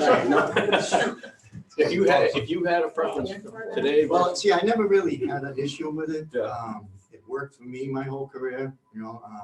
There's something about taking care of the guys in-house when it comes to like promotional exams and stuff that to me, I think is good for morale and stuff to keep it in-house. Like when I leave, if you were to bring in somebody from the outside, I mean, that's your choice. But it's a system I think that is broken, and you're dealing with a system where it takes the lieutenant forever to get answers, to get lists, to get things set up that would normally, you know, you got to look at the costs involved in hiring a private firm to come in and give an exam and stuff like that. So I think we're going to get to a point eventually, I've only got 2 years left, where civil service might have to have a good look at and say, let's bring it to town meeting and get rid of it. But at the same time, I'm not sure from Dennis's end if that'll involve any change of working conditions that might need a little bit of bargaining, you know, so as far as hiring, firing, promoting, disciplining, stuff like that. I'm looking at new hires and the time it takes to get candidates. It's agonizing, it is. Select candidates, choose candidates, and get them in the academy, get them through the academy and get them, it seems like it's such an impediment. I'm making a list for when I leave. Civil service, tasers that the guys would all like that I'm not sold on, you know, things like that, that the next chief can take a look at, so. Anyway. Is there something we want to look at as far as? With regards to speeding up the process of selection and academies, that's not going to change whether you're in civil service or not in civil service, because the academies are run by the training, and BTC, but and there are limited spots. So I mean, if you can hire a guy today off the street and send him to the academy tomorrow, you're still going to have to wait 6 months. Yeah, okay. Training is training. That's I mean, but there are some aspects of it, regardless whether you're in or out, it's not going to change the process. Right. It just seems like it's like for the fire, when they're hiring to get, if they, again, the academy is always the backup, but it seems like it's a little more streamlined the way they get to do it, so. Absolutely is. So I don't know if this could be a discussion for another day if we want to discuss during negotiations. We have had discussions about that. Other than that, you got a lot of decreases in the budget. Oh, that's good. Yeah. So I have no problem there. Yeah, I mean, you just do what you got, you know, you try to preserve programs like the SRO and stuff like that, and move stuff around and see what you can do to keep, you know, marching on with what you got, so. That's all I have. Anyone else? Just to repeat what I said to fire, thank you for keeping us safe during the pandemic and keeping us updated. It's been busy, and it's tough thinking about your personnel. You want to make sure everybody's safe. You know, we're open to a limited, you know, audience right now because gun permits are so through the roof that we're bringing people in now because the heat was on from the state and everything else to get these people processed. So they're on the front lines, both police and fire, and you know, they do a heck of a job. And like the fire chief said, we're busy. I mean, it's a small town, but it's growing a lot. A lot of these developments and, you know, places, it's just, we're busy. And you do, in the 20 years I've done budgets, we've seen the good times, we've seen the tough times, and you kind of take what you got and modify it and adjust it and do the best you can with what you got. That's all you can do. And I think from the resident standpoint, it's had a calming effect, because they know that, you know, we have a very engaged. And it's sitting there as a department, and of course we want more personnel, of course we want better equipment. I mean, that's our job, you know what I mean? But you have to work with what we got, so you make adjustments. So a few questions. So we're done with K-9, correct? Well, I wouldn't say done, because what we've done is the handler, as you know, is not there now. We've transitioned from a program to those, what they call comfort dogs for now. So depending on whether or not this turns into a long-term retirement or whatever, it could be, but I don't want to just say, yeah, get rid of it and then have him come back to work on a program he's already working on. So we've kind of transitioned from for everybody that's not aware, from a K-9 program that does tracking and, you know, stuff like that, to a new program. It's more of a comfort dog. And it seems to work really good with the kids. in school, because you're seeing so much, this COVID stuff is really affecting the kids in the school systems. And, we have our hands full as it is now with regular, opioid issues, regular mental illness issues, regular veterans that aren't being taken care of. So this is adding more of a twist to the way we deal with the kids in the school and stuff. So it's another tool right now that's really not costing us anything. We budget minimal money for that. No, I'm just. Yeah, but I mean, that's where we are. Yeah. We're kind of in the middle of a transitional stage with a new program. And if it works, it works. If it doesn't, we can, and then, like I said, if the handler comes back, we'll, take a look at it. So just very quick questions Yeah. to make sure I understand. So for budget numbers, the dispatchers are 6, but we only have 5 named, and the one is just, we're waiting to fill that person. And the overtime for the dispatchers is because we haven't filled that person, and we're paying the other 5 the 25% overtime. And we're backfilling shifts. And plus we've had issues with COVID. Huh? With the COVID and everything. No, I agree, but we're budgeting for fiscal 22 when we assume it's an environment. I mean, We're backfilling a lot on the desk. And there are days like storms where I beef it up a little bit, where there's not a second dispatcher assigned, or if we have an emergency, we'll call one in to help out with the load of phone calls and reporters or whatever might be going on. So, yes, so I guess this is more from like the fire department, we move money. The actual number for dispatchers is in fiscal 20 was the number. Because we were at 64,000 for fiscal 2020 for overtime dispatchers. And we're showing 68,000, which is fine, but it's 25% of the dispatcher's salaries. Okay. All right. And 28 is the number that we use for staffing for officers. Is that throughout this budget is what I've seen? And where are we at actually? let's see, we had the 4 that left. And I've got 1 out injured, if you want to count that. So, you can subtract that from the 28, so you're down to like 23 right now. Because if you think about it in perspective, years ago, we had 5 that we totally took out of the budget as far as the cuts went, which was, part of the times. And then I had the 4 out that left, and I had 2 out injured. So I was actually working out of, say, 11 short out of the 33, 34 guys that we tops have had in my career being in charge doing budgets. So we've actually gone down to almost a third at one point. So to get these 4 back is crucial. Maybe even look at trying to fund a 5th one somehow based on, saving some money from steps, education incentives, stuff like that. So it's a working process to get some bodies back. And then we have to look at future retirements like everybody else. I mean, I know myself, one of the lieutenants that's not here, and maybe 1 or 2 other people in the department might have the next couple of years be it for us because of age requirements and stuff like that. So What is the age requirement? 65. What is is it a simple math equation to determine how many people we have on the force based on the population? Years ago, it used to go like 2 per 1,000, but that was a long time ago. And I don't know if that's changed now. What do we got for population now, 16? So 32, 33 is about where we should be. I'm just curious how you come to. Yeah, that's an old formula, yeah. I don't know if this question is for you or Dennis or Mary, but I mean, somewhere there's that sweet spot between adding staff to reduce overtime because of the pension requirements and Ideally, we'd like to be in a position where we can add staff. I think that would be the option. and I guess, I mean, Certainly it helps with the. I've been on the board a long time and we had always talked about 32 was the number and we never really got there. But if we're paying the overtime, we've got the pension liability, we got the healthcare costs versus the overtime. There's not a right answer, I know that, but it's just a frustration when I run into a lot of police officers in town and I think that even some of them are burnt out because of the amount of overtime they've worked. And what happens at that point too, I mean, I've been there, done that too. I used to work a lot when I was sergeant and everything else, but you notice the quality of work's not quite the same because they're tired. And to me, they're more susceptible to getting hurt too because their reflexes aren't there when they're out on the street, when they have to make split-second decisions and react to somebody assaulting them or something. So sometimes you see an effect where, they're tired, you know what I mean? And it does take an effect on people. So this isn't a criticism, this is a question. Yeah. If we look at the turnover for the next 2 years, and we know that to get people into the academy, it's a 6-month process.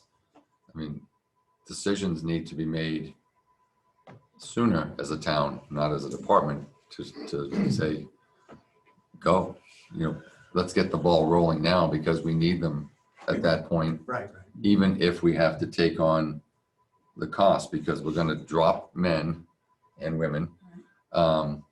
And then we're gonna have the 6 months that we have to backfill, and as we backfill, we're paying that overtime. right.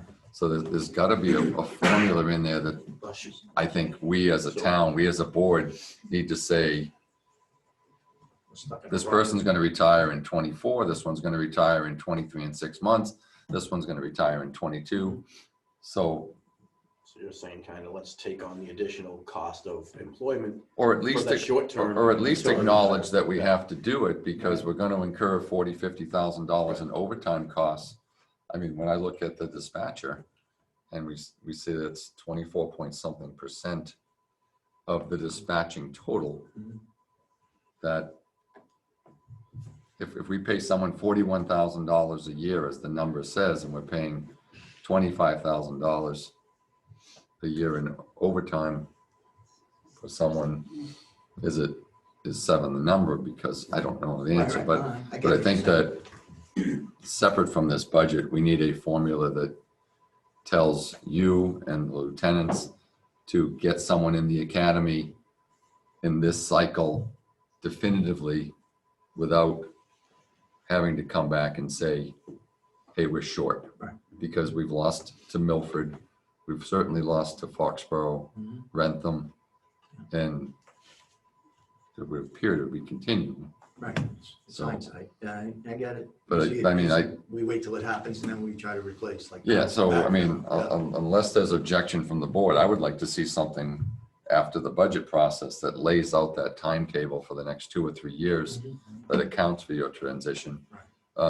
Because we know that we've got Chief Gentile going, Chief Daigle, DiMartino. For all departments, actually, right? Yeah, I think that there's got to be something that we talk, and seeing that Beth's on the call as well, as her head just popped up a little bit, that there needs to be some coordination, that if that means that we're doing it in September without putting numbers, well, before we put numbers to it, discuss the need, discuss the timetable, and move forward, because Makes sense.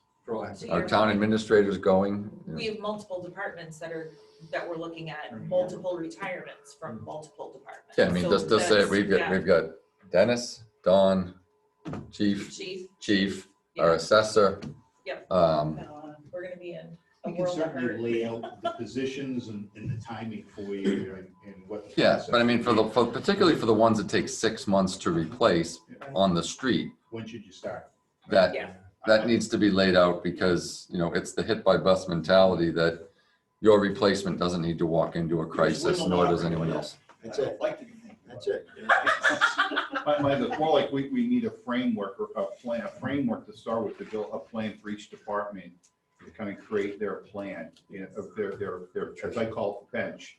We need to be filling the bench, backfilling somehow. And what's your plan for backfilling? Let's stay ahead of it as opposed to reacting. We really need to be proactive and determine what those costs would be. And then we sit down and discuss whether, yes, we need to take action, or no, we'll just wait, depending on where we are. Right, and sometimes though, that might not be a drop dead though, like with No, me, no. I'm gonna, I'm saying 2 years, I'll be 65 and I'll be done.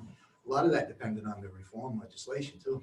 Like if they were gonna strip us of our qualified immunity and things like that, I wouldn't be here right now. You know what I mean? So a lot of it, you can't really, we can plan out guys that look like they're towards the end, maybe ask them a few questions to see if they have a date set. But for the most part, a guy like me that's already maxed out that decides, well, So it's either 2 days or 2 years, it's tough to plan. I'm not for. referring to the department heads. I think that's our job Yeah. as a board, Right. to worry about the department heads. I'm worried, I'm your staff. Right. I want to know what your plan is to backfill. I want to know what Right. Chief Gentiles to backfill. It's our responsibility to think about how we're going to backfill you and Dennis Right. and Dawn and Yeah. on and on and on, Mhm. right? That's our job. Right. And that's a lot. Yeah. We need to start But talking about that. but Chief, you have to take a chief's exam, correct? Is that, so Yeah. if And we've talked about that. So there are things that maybe we need to share with the board. For Yeah. instance, Lieutenant Russell and the chief's aware, we've been talking with civil service about getting a chief's exam going. Yeah. It's just they don't have them, it's a statewide exam and Right. maybe you can comment on it, Lieutenant Russell, because I know you've been in contact with civil service about it. So the trend has been to leave civil service, most of the departments have.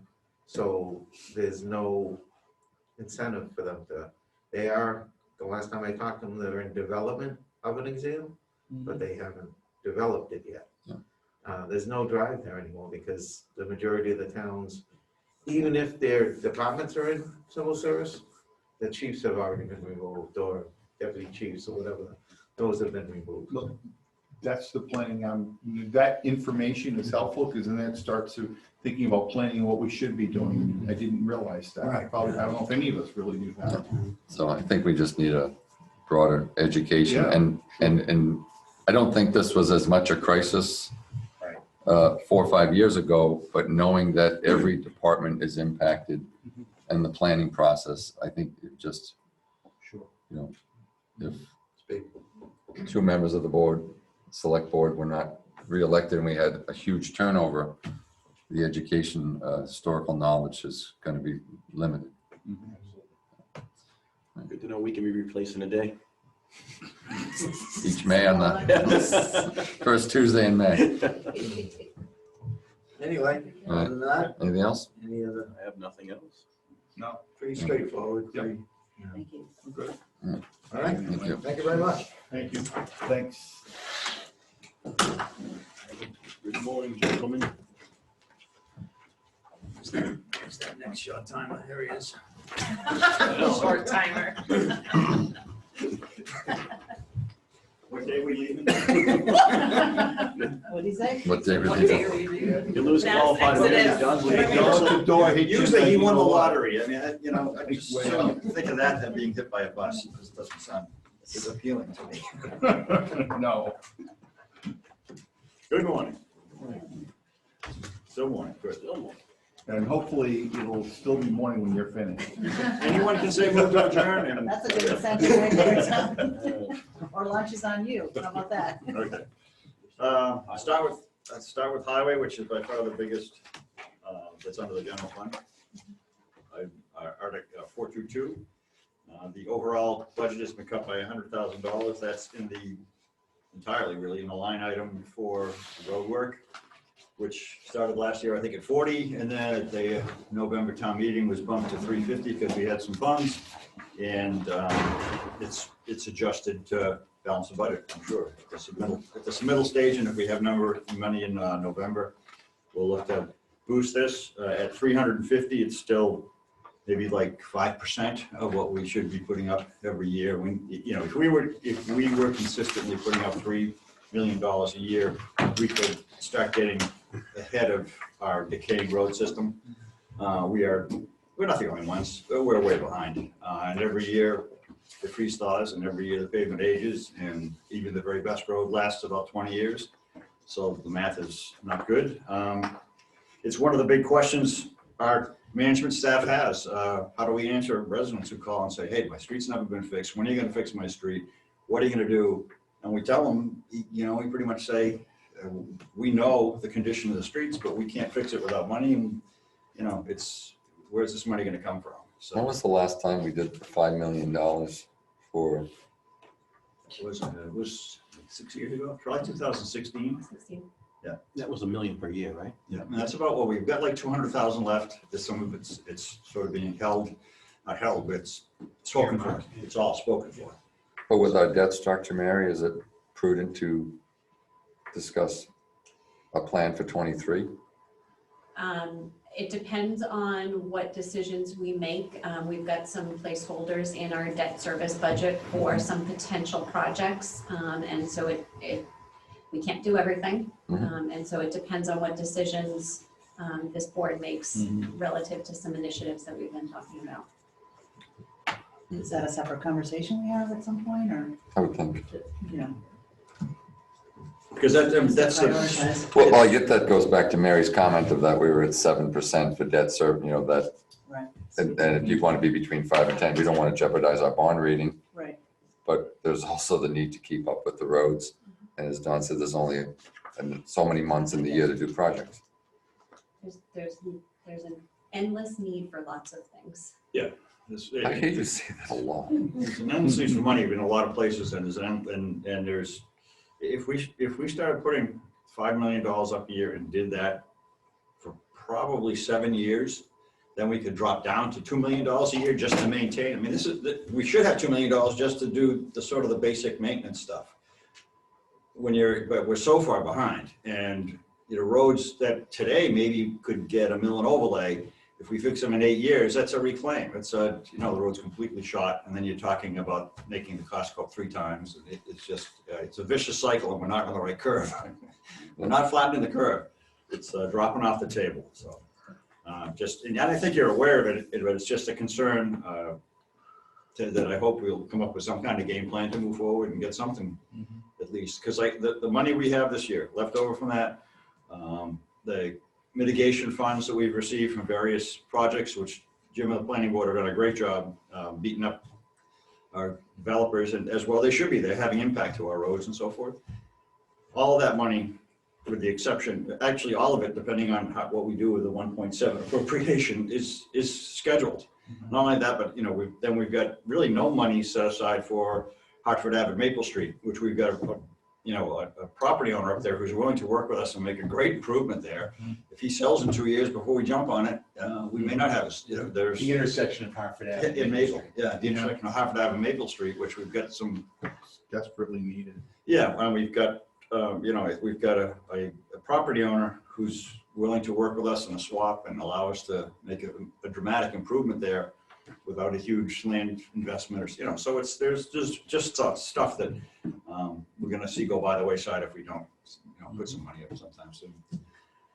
From a staff standpoint, not in the budget, but we are still short on staff, and we're really adapting to the requirements of the MS4. This is the budget that has, it's pretty much the only budget with staff that is not an enterprise budget. So other enterprise budgets contribute to giving us this manpower that we do road work. But if you look at this budget, there is one employee, one working person in this budget, field working staff member, that's funded out of a budget to maintain 100 miles of road. So it's a little bit unrealistic. I say it every year. It's been the case for every year. And even that one employee spends 10 months of the year being parks foreman. So we really have no staff assigned to do highway work. And that's, if you look at what our guys do, probably about 50% of what our 20-man staff does is related to roadway work. So it's disparate, but I understand, and we're not the only ones. Any town with enterprise funds uses that. But it's also a matter of I just every year I say this reality to make sure you're aware of what we're doing. And because we have stormwater covers everybody. Sewer covers only about a third of the residents, but water covers almost the entire town. So it's not that disparate to say, you're paying for it one way other than the other, but we're still short. We're not getting stuff done that we should, maintenance stuff that we should be getting done. We're doing this thing most urgent at that time, and that's not necessarily getting us where we need to be. For example, although this year COVID caused a problem, but hydrant flushing, valve operating, valve exercising, cleaning all the catch basins in line with MS4, street sweeping at the level MS4 is requiring, so forth and so on. So again, as far as the budget, the overall budget was cut. There are some increased items and some sizable, and all of them are based on analysis of what we've seen, experienced, and/or quotes we've got. Vehicle repair parts, vehicle repair from sending them out for repair, and street line painting are the 3 items that bumped up the greatest amount. So that's highway budget in a nutshell. Any questions on that one? What do other towns do? I'm sure we're not the only ones that have a significant amount of roadways in disrepair. What are our options to try to get to the better side of this curve, other than the obvious? Unfortunately, it's too obvious. Cutting elsewhere. utilizing free cash to a greater extent and then purchasing less vehicles and the other things that we purchase. I mean, those are the types of decisions that, you know, you can make when, you know, we certify $2 million of free cash and we spend $1 million on equipment, and we need all that equipment, but it may be, you know what, we're not gonna buy this equipment, we're gonna put money towards roads. I mean, those are the types of things. It's not an easy answer. No, I know it's not. yeah. This is my fourth time listening to Don say the same thing, so. Yeah. And I understand that we are making other decisions that affect his ability to do that, but And the borrowing is difficult as well, because obviously we're looking at facility upgrades. We want to do the COA, we want to do the DPW, and those are long-term borrowing needs too. So it's kind of, that's why when you said it's a separate discussion, it really is balancing all the things on the table and figuring out what's at the top of the list, you know. The borrowing is always interesting because by the time you finish off paying for that road you borrowed on, you're gonna do it You're again. gonna have to do it again. Right. Right. Yeah, That's why that Borrowing backs a up. 20-year bond in a road doesn't, It's not, that's. it's really, would really be hard to argue because the road's They not won't gonna even last 20. borrow that long. Yeah, they won't let you borrow on roads. I can imagine. 10, I mean, 10, maybe 15. I don't know what they let you. The average is about 10, Yeah, 10 would be. which makes it very expensive. Yeah. Yeah. no. Other items in the road type thing is what's going on. We will be reconstructing Arthur Street and Scott Hill Boulevard, which is follow-up to the water main. It's actually coming out of water funds.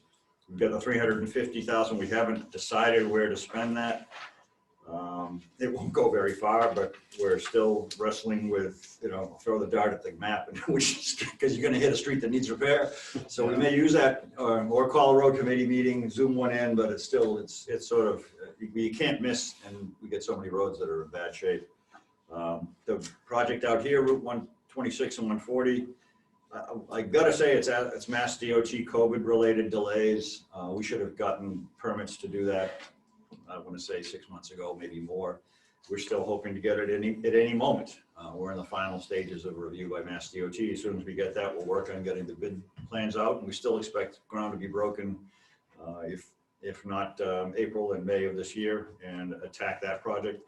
The TIP project, which I had to schedule off, which is off in the right direction, which will be Douglas Drive to the center of town. That's planned for bid in October of this calendar year, and that would be spring construction.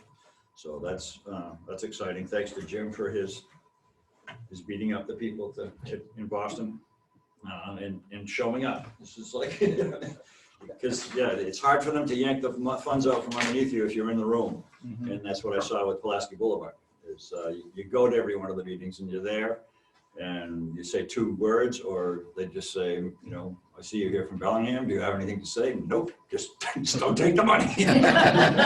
Show me the money. That's a sidewalk project, right? What's that? That's full. Like, Yeah, sidewalk. It's probably the biggest improvement. Other than road, they're going to adjust the grade for hopefully a little better drainage. But it's going to be granite curbing, sidewalk, and bicycle path. What about utility? Are they gonna be moving the poles at all because of the way we have utilities? Oh, yeah, that's all part of the. Is it? It's all part, and that's stuff they pay for, so it's good. We will have, haven't nailed it down yet, and it's sort of a random number, but we will need to appropriate some funds to have on our funds while that project is going on. I experienced that Pulaski, they'll want our engineers paid by us to come to various, you know, probably quarterly or maybe even monthly construction meetings, design things come up, and Mass DOT does the project, which is good and bad because they pay all the costs, but we lose complete control. You know, they show up with the plans that are approved and they're going to build that. So one of the residents comes up and says, you know, gee, I'd really like to have my fence, this, that, or other. You know, that's a fairly minimal item. Most of the time, Mass DOT tells them to go pound sand, and that comes back on us to try to resolve to keep our residents happy. That's what we experienced in Pulaski. Pulaski was a much longer project. The other thing that we will see in the next town meeting is the acquisition of all the required easements and temporary easements. Most of them are small, roadside, but Mass DOT project requires that if a guy raking the asphalt has to step 1 foot back onto that parcel to do the work, we have to acquire a temporary easement. So there'll be a cost associated with that. The appraisal is underway right now. Actually, we're getting the plans finalized, but we should have that on the town meeting warrant for May. And it's not going to be, if there's 38 of them, I think, or 38 property owners, most of them with 2 easements, temporary and permanent. So it's going to be it's not gonna be an insignificant amount of money. So we're gonna be doing service connections on South Main Yeah, Street. I was gonna cover that in water, yeah. Okay. Yeah. Usually have them? And Why then do the we other, have to, why do we have to do a temporary if we're also doing a permanent?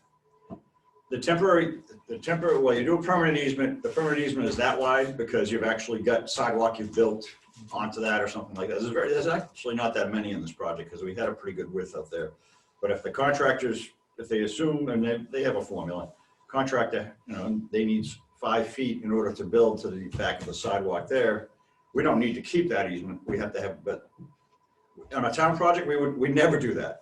It's like, this is, we're improving the stuff here, so we're gonna step on the lawn, it's not the end of the world.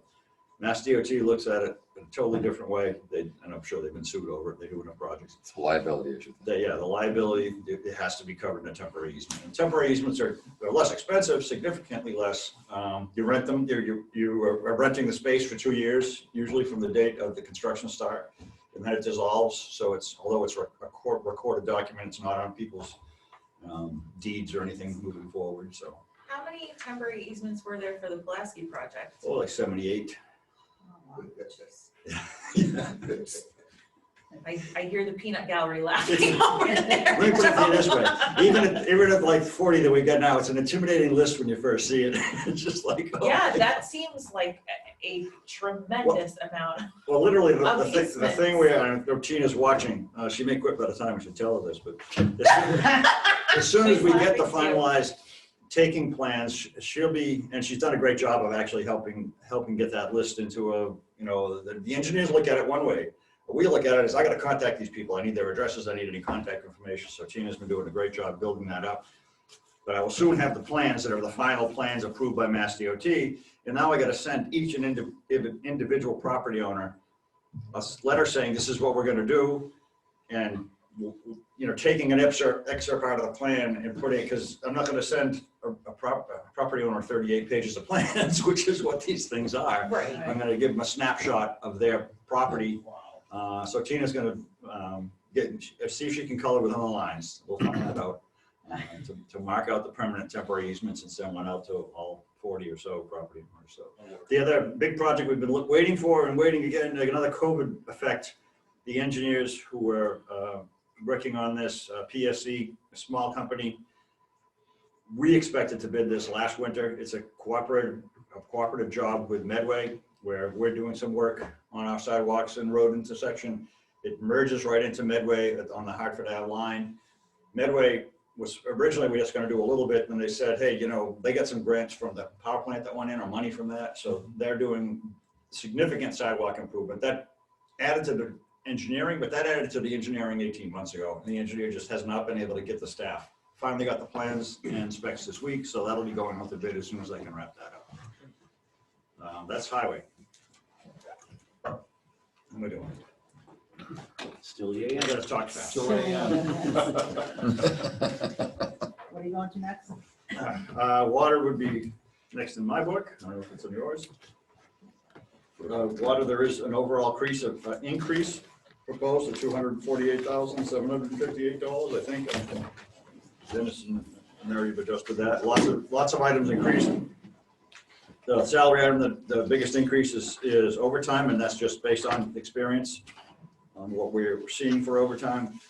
We're actually running less on that year to date because we have, without COVID, we would have 2 people working each shift on the weekend for a safety factor that was suggested by Department of Labor and Industries when they came down and looked at our operations. And I've always been concerned about that. We've got guys going to our treatment plants alone, changing chemicals, adding chemicals, the buddy system just for safety, and it'll allow us to get some minor work items done on the weekend. But that's in the budget, but not being spent this year, but I expect to get into it in 2022. Other big expense changes, plant sludge disposal. We've yet to really nail down how we're going to do this. We had an incident up there where what we were using, what they call an echo tube, ruptured and caused the stuff that's in the tube is supposed to stay in the tube, dry out, and then we can take and dispose of it like it's coffee grounds. Well, if it bursts while you're filling it, it's liquid form, and it's like putting chocolate pudding that doesn't taste that good.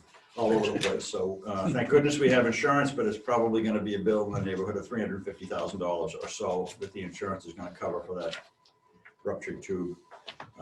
So what we thought was our game plan, we're not really sure of yet. So I've carried $35,000 to hopefully have a game plan to dispose of the sludge. That will, our full sludge disposal process will be looked at when, as part of our PFAS design for modifications to that plant, because what we're doing now is it's messy, and it's obviously it's got a potential for big problems. I'm expecting that we'll need to do some major modifications to that lagoon, maybe even look at tying into sewer, and then it'll be increasing our sewer costs, but some means to dispose of the sludge, because it's the wells, especially in that area, are very high in iron and manganese. We generate a lot of sludge. It's it's got to be disposed of. You got to clean it out. It just doesn't last forever. No, just to be clear, the sludge is just when you Yeah. backwash almost like your pool, you backwash, and the lagoon is just a big pit. Yeah. That's lined. So it's the depression that we fill with the backwash from the treatment plant. Yeah. Why are abatements and credits up so much on the water enterprise fund?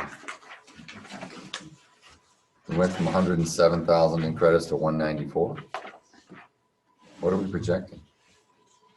Yeah, I'm really just running estimates of the numbers, so I couldn't even tell you. I mean, that's pretty dramatic when you look at the trend from fiscal 20 to 22 of going from a surplus of almost $500,000 to 150,000. If you look back to 19, it was like it's 106. It was 169. So yeah, I have not looked at that recently, but it's really just estimated on where we see things going. I mean, when you look at a trend like that, it makes you wonder whether we're adjusting water rates soon. Yeah, and at this point, we're not looking to adjust water rates, although it should be a consideration. What's effectively happening is our capital improvement fund is beginning to pay for annual operating to a degree. So at some point, a rate increase would be necessary. But we just hit everybody with a $96 a year charge for stormwater. So No, I just the significant abatement in credit just is driving my question. Yeah, it's a good number. I don't know. I can't tell you that I can answer that without my spreadsheets. So. I mean, I think someone's going to ask, so can you follow up? Yep, I will do that. Maybe it's a typo, but I doubt it, because if you look back in prior years, that was not. It's 169 back in 19, 151 back in 18. Just a second. Joe, does FinCom care about the enterprise funds? Care about every fund. Okay. Especially for every dollar, because for every dollar we can save, we could 10 places we can put that dollar. All right, so I assume that's a question you're going to want to have answered at your meeting. Well, we'd ask it, but I mean, that's a projection. We like to forward, like we'll look at the 18 budget, the 19, the 20, the 21. We see that we're running, actually 21 was down a little bit, but that's not a final number. But, Wouldn't you have expected 21's usage to be dramatically higher because people are home? And hence we're generating more water revenue? We had quite a water ban too. Yeah. Yeah, but we also didn't know at the time that 21 was being put together that people were going to be home that long. Right, So, okay. Yeah, and we did see actually an increase in pumping. The budget numbers from there haven't been adjusted to where we are today. It was what we put together in 21, because we're still in 21. And a water ban, there's no doubt that the big motivating force is the weather. Not only that, but pumping more, it's not a direct relationship. We don't get, the additional pumping cost doesn't. The enterprise fund does not like water bans. No, I mean, why would we? It's like you're squashing my revenue train, and that's why we try to resist it. Right now, the way the rules have been changed, it's pretty much a statewide declaration. If we had a major pump problem, we'd step up and do something ourselves. Or we had a capacity problem, but we don't. Typically, we don't. Although we're going to see a lot of growth, and we'll talk about that in a second. But yeah, we don't like bans as far as revenue. They have a direct impact. And maybe someday in the future, probably long after I'm gone, we'll actually have metering system where we've got what they call a flex net, which we can literally read everybody's meter on one day. We could set meters up so that if you're wasting water, like a demand charge you have for energy. So if you're wasting water, using water more than you should be, decide that you don't care that we got a ban and you're running a sprinkler system, they can be charged a premium. Right now, our reading system doesn't do that, but that's something that other towns are moving towards with the reading technology that's out there now. Some towns have put in place. Other big cost increase samples, mostly PFAS related, are just experience on our number of police details we need for the work we do on water work stuff in the street. Hey, Don? Yep. You had me at hello. Oh, okay, yeah. All right, so just to get on the projects that we're doing, well 10 preliminary engineering to see if we can get some more water in 3 or 4 years when we see all of these apartments and buildings and so forth go up. We've got the PFAS treatment grant is still in the works. We expected to hear last week or 2 weeks ago, whether we're gonna get a grant from the state to have our engineers look at that. We may have to come up with some money to cover something. We'll see what the grant says. Maybe they'll get all the money, maybe they'll give us some of the money, maybe they'll give us none of the money.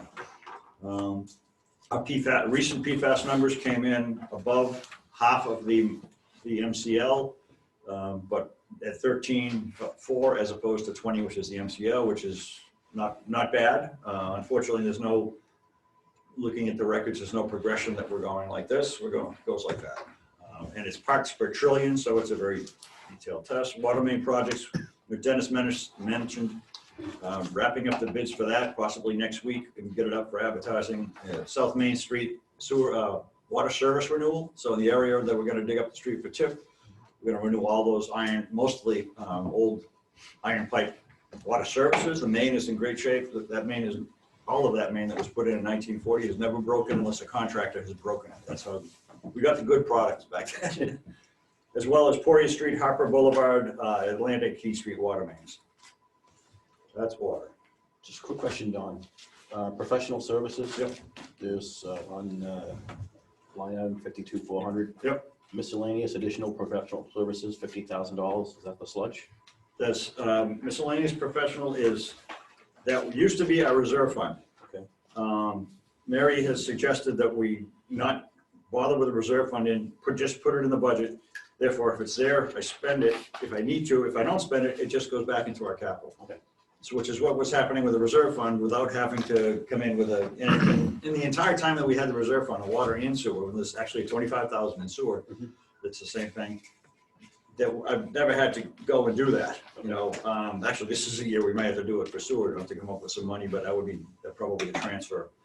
But that just makes sense from my standpoint as well. As far as, and there's a motivation for me to spend as little of all these during the year, not like to spend to the last dollar, like they say, because whatever I don't spend gets back into my capital. So, and the capital list is forever. So, and that's water and sewer.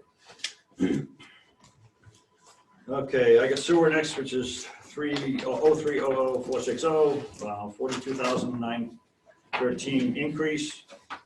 The biggest part of the increase is the $25,000 pumped into there, as well as generator repairs, NIPD's permit compliance. We are now a NIPD's co-permit owner for sewer, and as well as estimated sewer treatment costs for next year, up to 15,000. So that's sewer. Any questions? Yeah, just one. So if you look at the trend from water for the same abatements and credits from fiscal 18 to 22, from 18 to 21, the numbers do the same thing. 18 to 19 goes up, 19 to 20 goes down, 20 to 21 is relatively static. Fiscal 22, water jumps dramatically, but fiscal 22 and sewer, it drops dramatically. I'll have to check on that. Something's wrong there. Yeah, obviously there's a lot of estimating Yep. on the revenue side, and I'd rather be conservative, and I typically want to be conservative. The other thing is as far as, which makes more sense for this than it does for that, the office staff, Tina and Barbara and Paula have done a great job lining up meter recycling, getting our metering and billing is more accurate than it's ever been. And it's getting better all the time. Mary, is there a percentage of the budget that is the ideal net surplus in these accounts? For enterprise? Yeah. In an ideal world, it'd be about a third. And we're not there. What's next on stormwater or? Here, yeah, stormwater. Stormwater overall increase, almost $52,000. It's still a wild card budget. We haven't done it enough. We haven't, don't say anybody, we're still not, I think we will soon this year, complying with everything we're supposed to do related to basic field stuff. We're not there with street sweeping. Again, we're trying to, more staff would be helpful to be able to keep our street sweepers out there the way they require or request. We got to get all of our catch basin cleans this spring, I hope, and then put us in a position of compliance because we were supposed to do that last spring and just another staff to do it. Now we're going to contract it out to at least get this done. The other increases, we've got a detailed list of what MS4 requirements, compliance requirements are for our engineering firm, Ty and Bond. Next year's a $16,000. It's an expensive year, mostly related to catchment. And they say small catchment sub areas have to be analyzed and where they outfall and so forth. I've added some money to drainage design because it comes up all the time. It's like, hey, I've got a puddle in my street. Well, the puddle in the street is right next to a wetland, so you can't just drop a catch basin in and put a pipe out there. You have to go through a filing and so forth. Police details, we added almost $7,000 to put a gas and diesel item we have in all the other enterprise funds. So now we've got an item in here to pay for the gas and diesel we put into our sweepers, into the truck that's maintaining it, as well as catch basin cleaning, so forth. Any questions?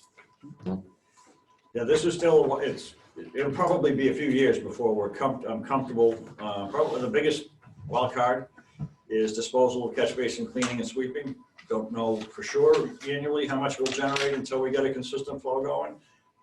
And the cost of disposing the material is a little bit of a wild card and it's never going down. It's got to be catch basin cleaning is, I think it's only allowed for landfill closure material, landfill cover. And when was the last time? How far is the drive to the nearest landfill? Vermont. So that's the kind of stuff that's out there. Yeah, I mean, this is what we're dealing with. I think we're fortunate that the voters approved at town meeting our stormwater accounts. Yeah. Okay, snow, level funded. We were in really good shape till February hit. We're not in such good shape now. A couple days after you had said we were in great shape. I'm afraid to look. Gas and oil is gas and diesel, which is the fuel for everything. Given that gas has gone from like $2 a gallon to $2.50 a gallon, it seems that your estimates are woefully low. Yeah, well, my question too, is that including the 7,000 from the stormwater? Well, if you look at all of them, 7,000 in stormwater, I think it's 35,000 in. I was using, and actually you bumped it back up because my estimate, my original submittal was 161, and what did you put it in at? 168. Yeah, 168. But we should take a hard look But at that, given the You mean, significant that's the cost per gallon before tax? With the 168,000? Yeah, that's, Yeah. I used $2.75. If I knew what gas was gonna For cost. next week's price. Yeah. But we're not paying the taxed price, are we, for town vehicles? Well, we have some, that's what we do pay. There are taxes that we don't pay. There are other federal taxes that we do. It's all, Just the state tax. yeah, Yeah. it's a state tax. State tax we're not. Which is how much? excluded from. So, yeah, it is interesting. How much State per sales gallon? tax is what, 6 1/4? How much? 6 1/4%? Yeah, I've got 33,000 in water for gas and fuel. Sewer would be much less, probably like 4,000. So you can find a light item. Yeah, that's 4,800 and then 7,000. So so there's more than just this out there. Yeah. Oh, it's also And we police, also- fire and everything. Yeah, it's police. And the other thing, we track it for snowstorms. So snow has a line item for gas and diesel. So like, obviously in a year like Fuel cards? February, where these trucks would sit in the garage most of the winter if we're not having snow. Once we start having snow, you use diesel. So we track that and bill that back against it too. So we have a little bit of a cushion. But yeah, if the price goes up to $350 and stays that way through the year, we're not gonna have it. I don't know. I don't know how to plan for that. I think that's all I've got of everything else is level funded, cemetery, parks, and tree. I've got trash, they gave me trash anyway, but trash is pretty much all contracted and Dennis mostly handles that. So. Any other questions? Mary, are we going to have to look at that number, given? The gas number? Yeah. Yeah, there are a couple of items that we will need to be taking a closer look at. Yeah. Thank you, Don. Thank you. A lot of data crunching you gotta do every year. Have a great morning, Don. That's okay. Nice. Well, this deferred me from going home and doing mine and my mother's taxes. It's too late.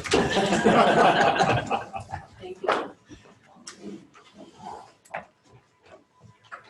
Have a good rest of your day. Thanks, John.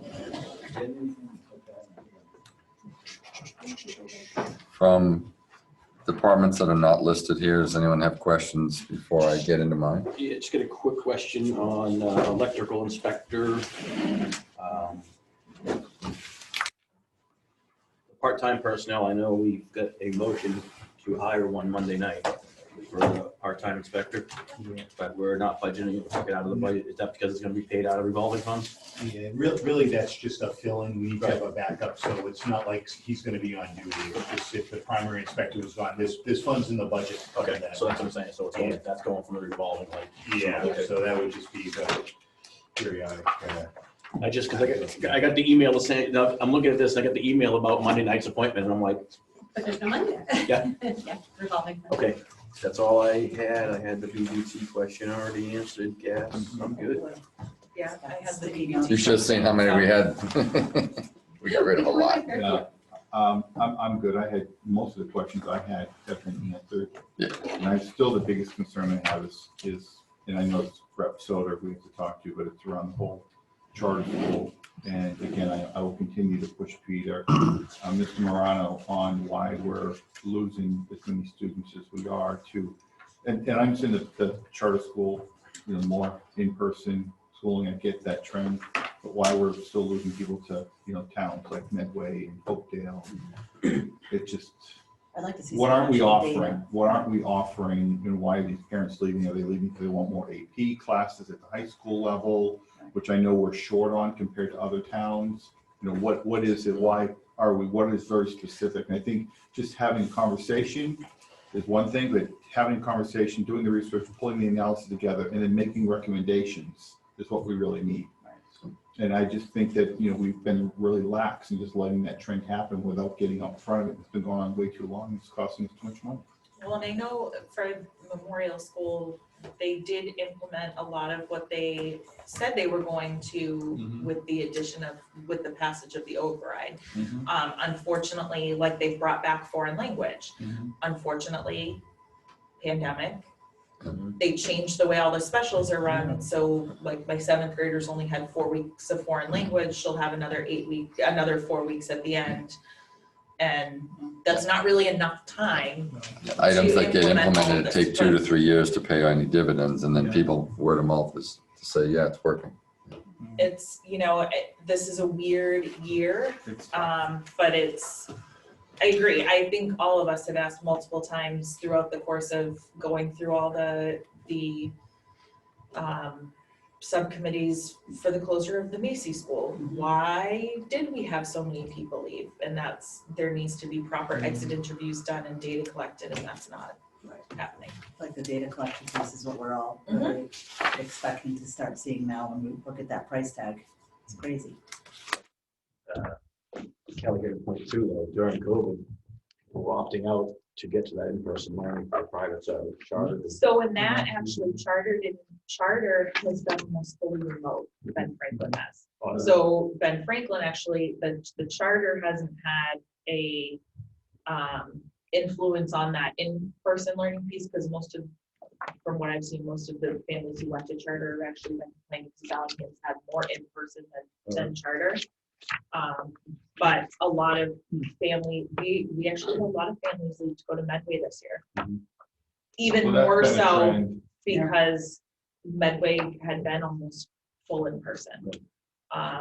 Lots of people went to private school, but that doesn't have any effect on us because they have to pay that themselves. But the charters are the biggest hit. So People look at it as a private education, but really, I don't know that it's that much better than what children. I think it's different. I think that it just offers a very different type of education than it is offered in But it was public. It was initially designed for areas in, Boston and inner cities. That's what it was designed to impact and to help those students that wanted to be out of a public school system and couldn't afford private school. And it's just kind of worked its way out here in metropolitan areas. And it, to me, they've gotten away from what the intent was. And it's really hurting the public school system as a result of what they've done, legislation's done. That's why we need to get our legislators to take a stand. And from what I've heard, when I've had this discussion with people, that they're almost afraid because there's certain people in the House that are really for this and not about to fight that fight. They just don't want to fight it. And that's what I've heard. It's anecdotal. I have no personal evidence. What we could do with $2.4 million. Yeah. And you can't. Roads. Right. Roads. I know, yeah. You want Well, I your think- potholes filled? Well, that shit that's real sad. We say no to certain things in the town, and I'll publicly say it. We say no to, a dispensary, right? We see all these other towns benefiting from it. We said no. That's how the town voted. That's support how the town voted. If you look at the revenues they're generating in these towns, as a result, and I can't say that money can be earmarked for roads, but it would be certainly would be helpful. But the town said no. The town said no. Any revenue helps your bottom line. Sure. So Can I just make a comment on the budget books? Mm-hmm. I went through this budget and all the questions that I had were answered in the line item, descriptions. Yeah. And that was awesome. That's why I had 3 questions today. And if one of them, if I read a little further, it would have been answered already. So thank you guys for Yeah. the work. Normally coming with a sticky full. A book full Yeah. of stickies. I like those. Well, So I guess the question is, when did you put together your slide deck? Because that was really good, and I would like that to have been in my budget book. I was going to ask you for a copy. Okay, fair enough. But but again, I'll say that I thought it was really good. I would love to have had maybe an email with that slide deck. I think this is marvelous. It would be great to have had that. I would have looked through it last night or this morning and been prepared. But I thought it was outstanding. Or if someone like Dawn or the other department heads were able to prepare something like that, a quick summary in front of their section, like what you did for all of us, that would be awesome. So That would probably save us a lot of time in these meetings and answer a lot of our questions. sort of put Mary on the spot. Cindy, myself, Jim, and Dennis did the development overview that was on Cable 8. I'm sure it was riveting TV, and you all tuned in. Yeah. I did. I haven't even watched it. So, but an email went out pointing people in that direction. So the question I would have is that deck that you did, could we not record that with Mary walking through it and send an email to everyone in the town with a brief introduction as to where we are in the process? Just want to take technology to the next level and say, for those of you who don't understand how the budget is done, we almost go on and we say, here's the timetable. And then we introduce it, and then we say it's voted on at town meeting, because too many people come to town meeting and it's a head scratch, or don't even go to town. Or don't go to town meeting and ask, but I think that could be taped, walking through it, and we could send it out. That's a great idea. You could even do it right here and have you or Cindy sit with Mary and go over the slides and go right through it, have a brief conversation, and have that be, we did the 3 development ones. This could be. Yeah, I mean, We I could don't get to Facebook. go to the TV studio? We No, could I- Facebook I'm not Live saying- it. I say we go to You've the got all the studio. iPads. I I could just, Facebook Live it and I can share it like I do the AVMI We'll stuff. record it. it's the education. Yeah, and then I'll share it. So there you go. Like you do at town meeting, you provide an overview of education, like what the cherry sheet is. I think that would be very helpful just to do that as we're preparing budget and to give a little education like you did. And then go through the high level stuff. Yeah, I think for the community, we may turn it around and say that, again, it's the budget, it's the enterprise. I don't know that we need to, I think unless you do this, it's a little hard to understand when you start saying 3.59% with an asterisk.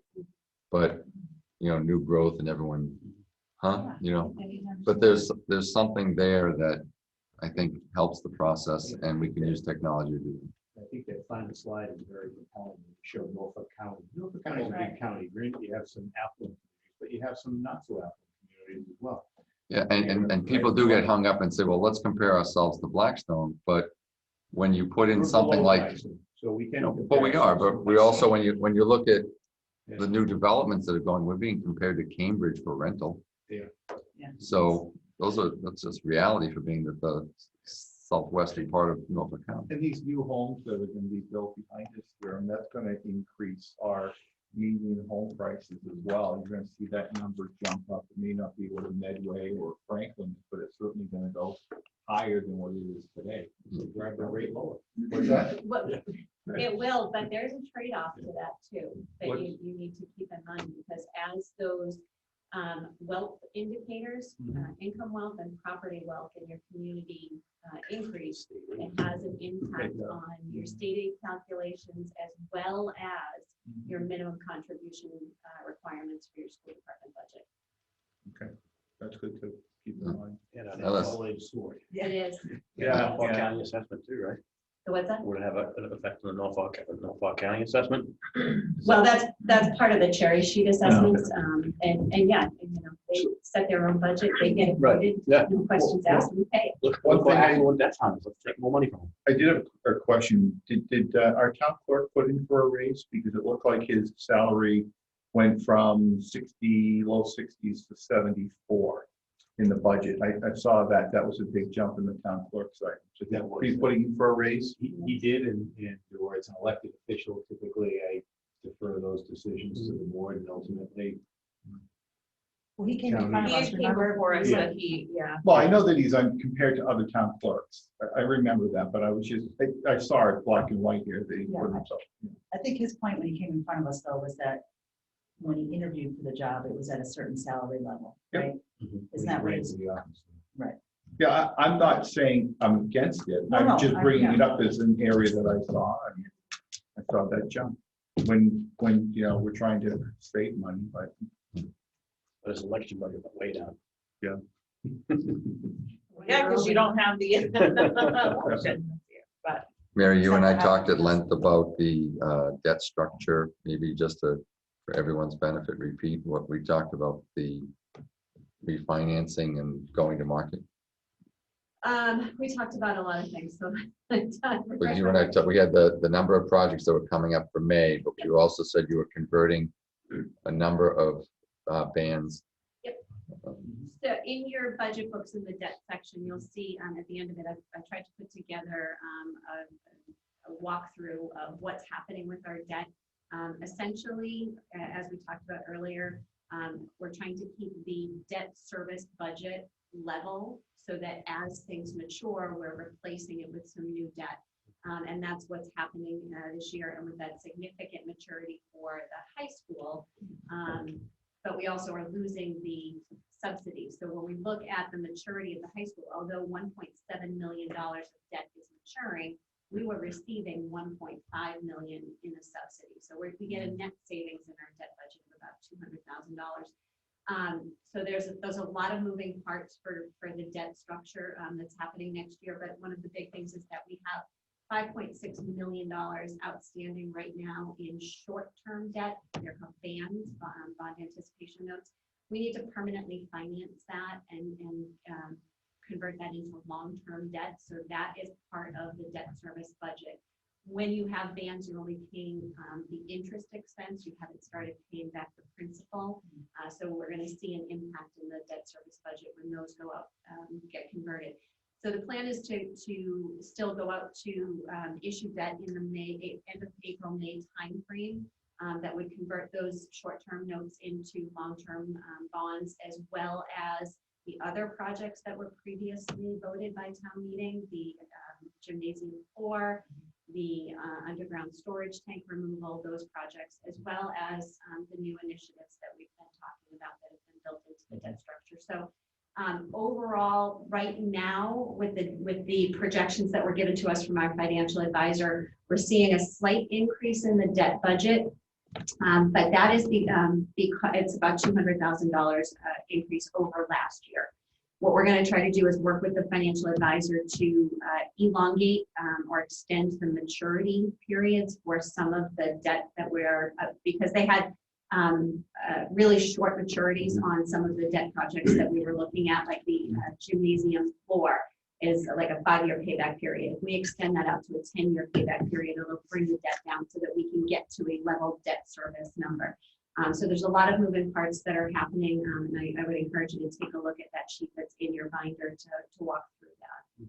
That would be one of the things that does not lend itself necessarily to talk to do a recording for the public. Right. There's a lot of details around that.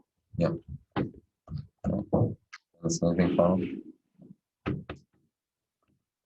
I think I'm still a little hung up on 4 captains in the fire department, particularly if they're in the union and responsible for discipline. I think one of the things that the chief talks about is that in other communities, like for instance, Franklin, you'll have an officer assigned to every piece of apparatus. So if you have a fire truck or a pumper, you'll have a lieutenant assigned to that pumper and 2 personnel. It's a bigger community, but you know, so what he's looking at is he's looking at, rather than having a lieutenant down south and a lieutenant in the main station, they'll have a captain in the main station, a lieutenant down south, the captain will be responsible for the entire shift. And who's responsible for discipline? The officers are all, can all, you know, they're all supervisors. They can all write up, and they do on occasion write up personnel. But it seems odd to me that someone with a captain title is actually in the union. To me, they would be like the chief and deputy chief. I just find that odd that someone that achieved that rank would be in a union, and that's what I like. That caught me by surprise. Yeah, I mean, when Joe Robidoux was captain, he was also president of the union. How can you serve 2 masters? That's typical in the fire service, and you're going to have your chief and your deputy chief, especially in a town this size that are not in the union. Everybody else is going to be in the union. I mean, you got a lot of. Is that a legal requirement? Some communities in the state where the deputy and the chief are also in the union. And then you'll have officers unions. You'll have a separate union for your captains and another union for your, so it's. Okay. So is that legislated? No, it's custom and tradition. Oh, okay. Well, that doesn't mean that it's just, it's right. Okay, precedent can change. But you're not going to be able to pull them out and say, captains. No, now I'm you're just gonna be out of the thinking union. down the road. Yeah. That would be like a battle over the 24-hour shifts. Okay. You spend a lot of money and then you're gonna Lose. Fair enough. I mean, it just was It's a odd good for point. me. It was interesting to hear, the take on the whole civil service and the problem that they're having with regard to just scheduling exams. So if I was a police chief, you want to schedule an exam for the chief. Basically, there are assessment centers out there to do the JIPs, assessing for the chief. They will do a written exam as part of the process. They will do scenario role playing as part of the process. It usually runs 2 or 3 days. They allow usually 1 member of the board to sit and observe, just so they see that it's on the up and up. They bring in, written 3 to 5 other chiefs from different communities that these assessment centers use to sit and evaluate what happens. So you've got the scoring component for actual written tests. Then you've got the hands-on component. And I've seen them on a couple of the. It's not following. Okay, so can I just ask before we take, Dan, I wasn't quite sure the questions you were asking about civil service, and I guess I'd like to, if you could just expand a little bit more on what was your question, why was the question? I'm not challenging you, I'm just trying to understand it. I know we've talked about this for several 6 years, yeah, 6, 7 years. There's more Why have money, civil service? and it's like, Joe said, there's gonna be certain aspects that with civil service or without, but they have to go through from a civil service pool to choose candidates. Right, I And it understand takes that. Whereas the takes fire long. department put an ad out, if they get someone qualified that may have been to the academy, they get a hire right away. If not, they get the spot in the academy. All right, so what would be the process to remove civil Yeah, service? negotiate. You gotta negotiate it out first. If you remove a civil service department out of civil service, those people who are in civil service and on that department at the time, they're protected by all the civil service rules and protocols. Okay. The new people who come in will be not protected. But I see. it gets involved. It Yeah. gets involved. The advantages of civil service is somewhat takes the politics out of it. Because you've got a list, you have to pick from the list, you can take from the top 3. If you bypass anybody, let's say you bypass the first or second guy, you've got to have a reasonable explanation of why you've done this. Are you in favor of civil service? I like it from the standpoint that it kept the politicians out. And you obviously lived it. I loved it. I mean, it's a pain in the ass when you're going through it. Okay. But the end product, and on top of, the written and the interviews, we also did psychological testing with the physicals and stuff. So, I mean, we washed guys out before, after we did everything. The psychological was the last one. Yeah, sorry. Okay. Yeah. The education just helps me a little bit. I know we've talked about it, but really. Yeah, I mean, it's an involved process, but if you do it right, it's an involved process, even if you're doing it without civil service. Because you're gonna pick your candidates, you're gonna run an assessment center, you're gonna run some scenarios by them, even though they haven't been trained, just to get a feel on their mental attitude towards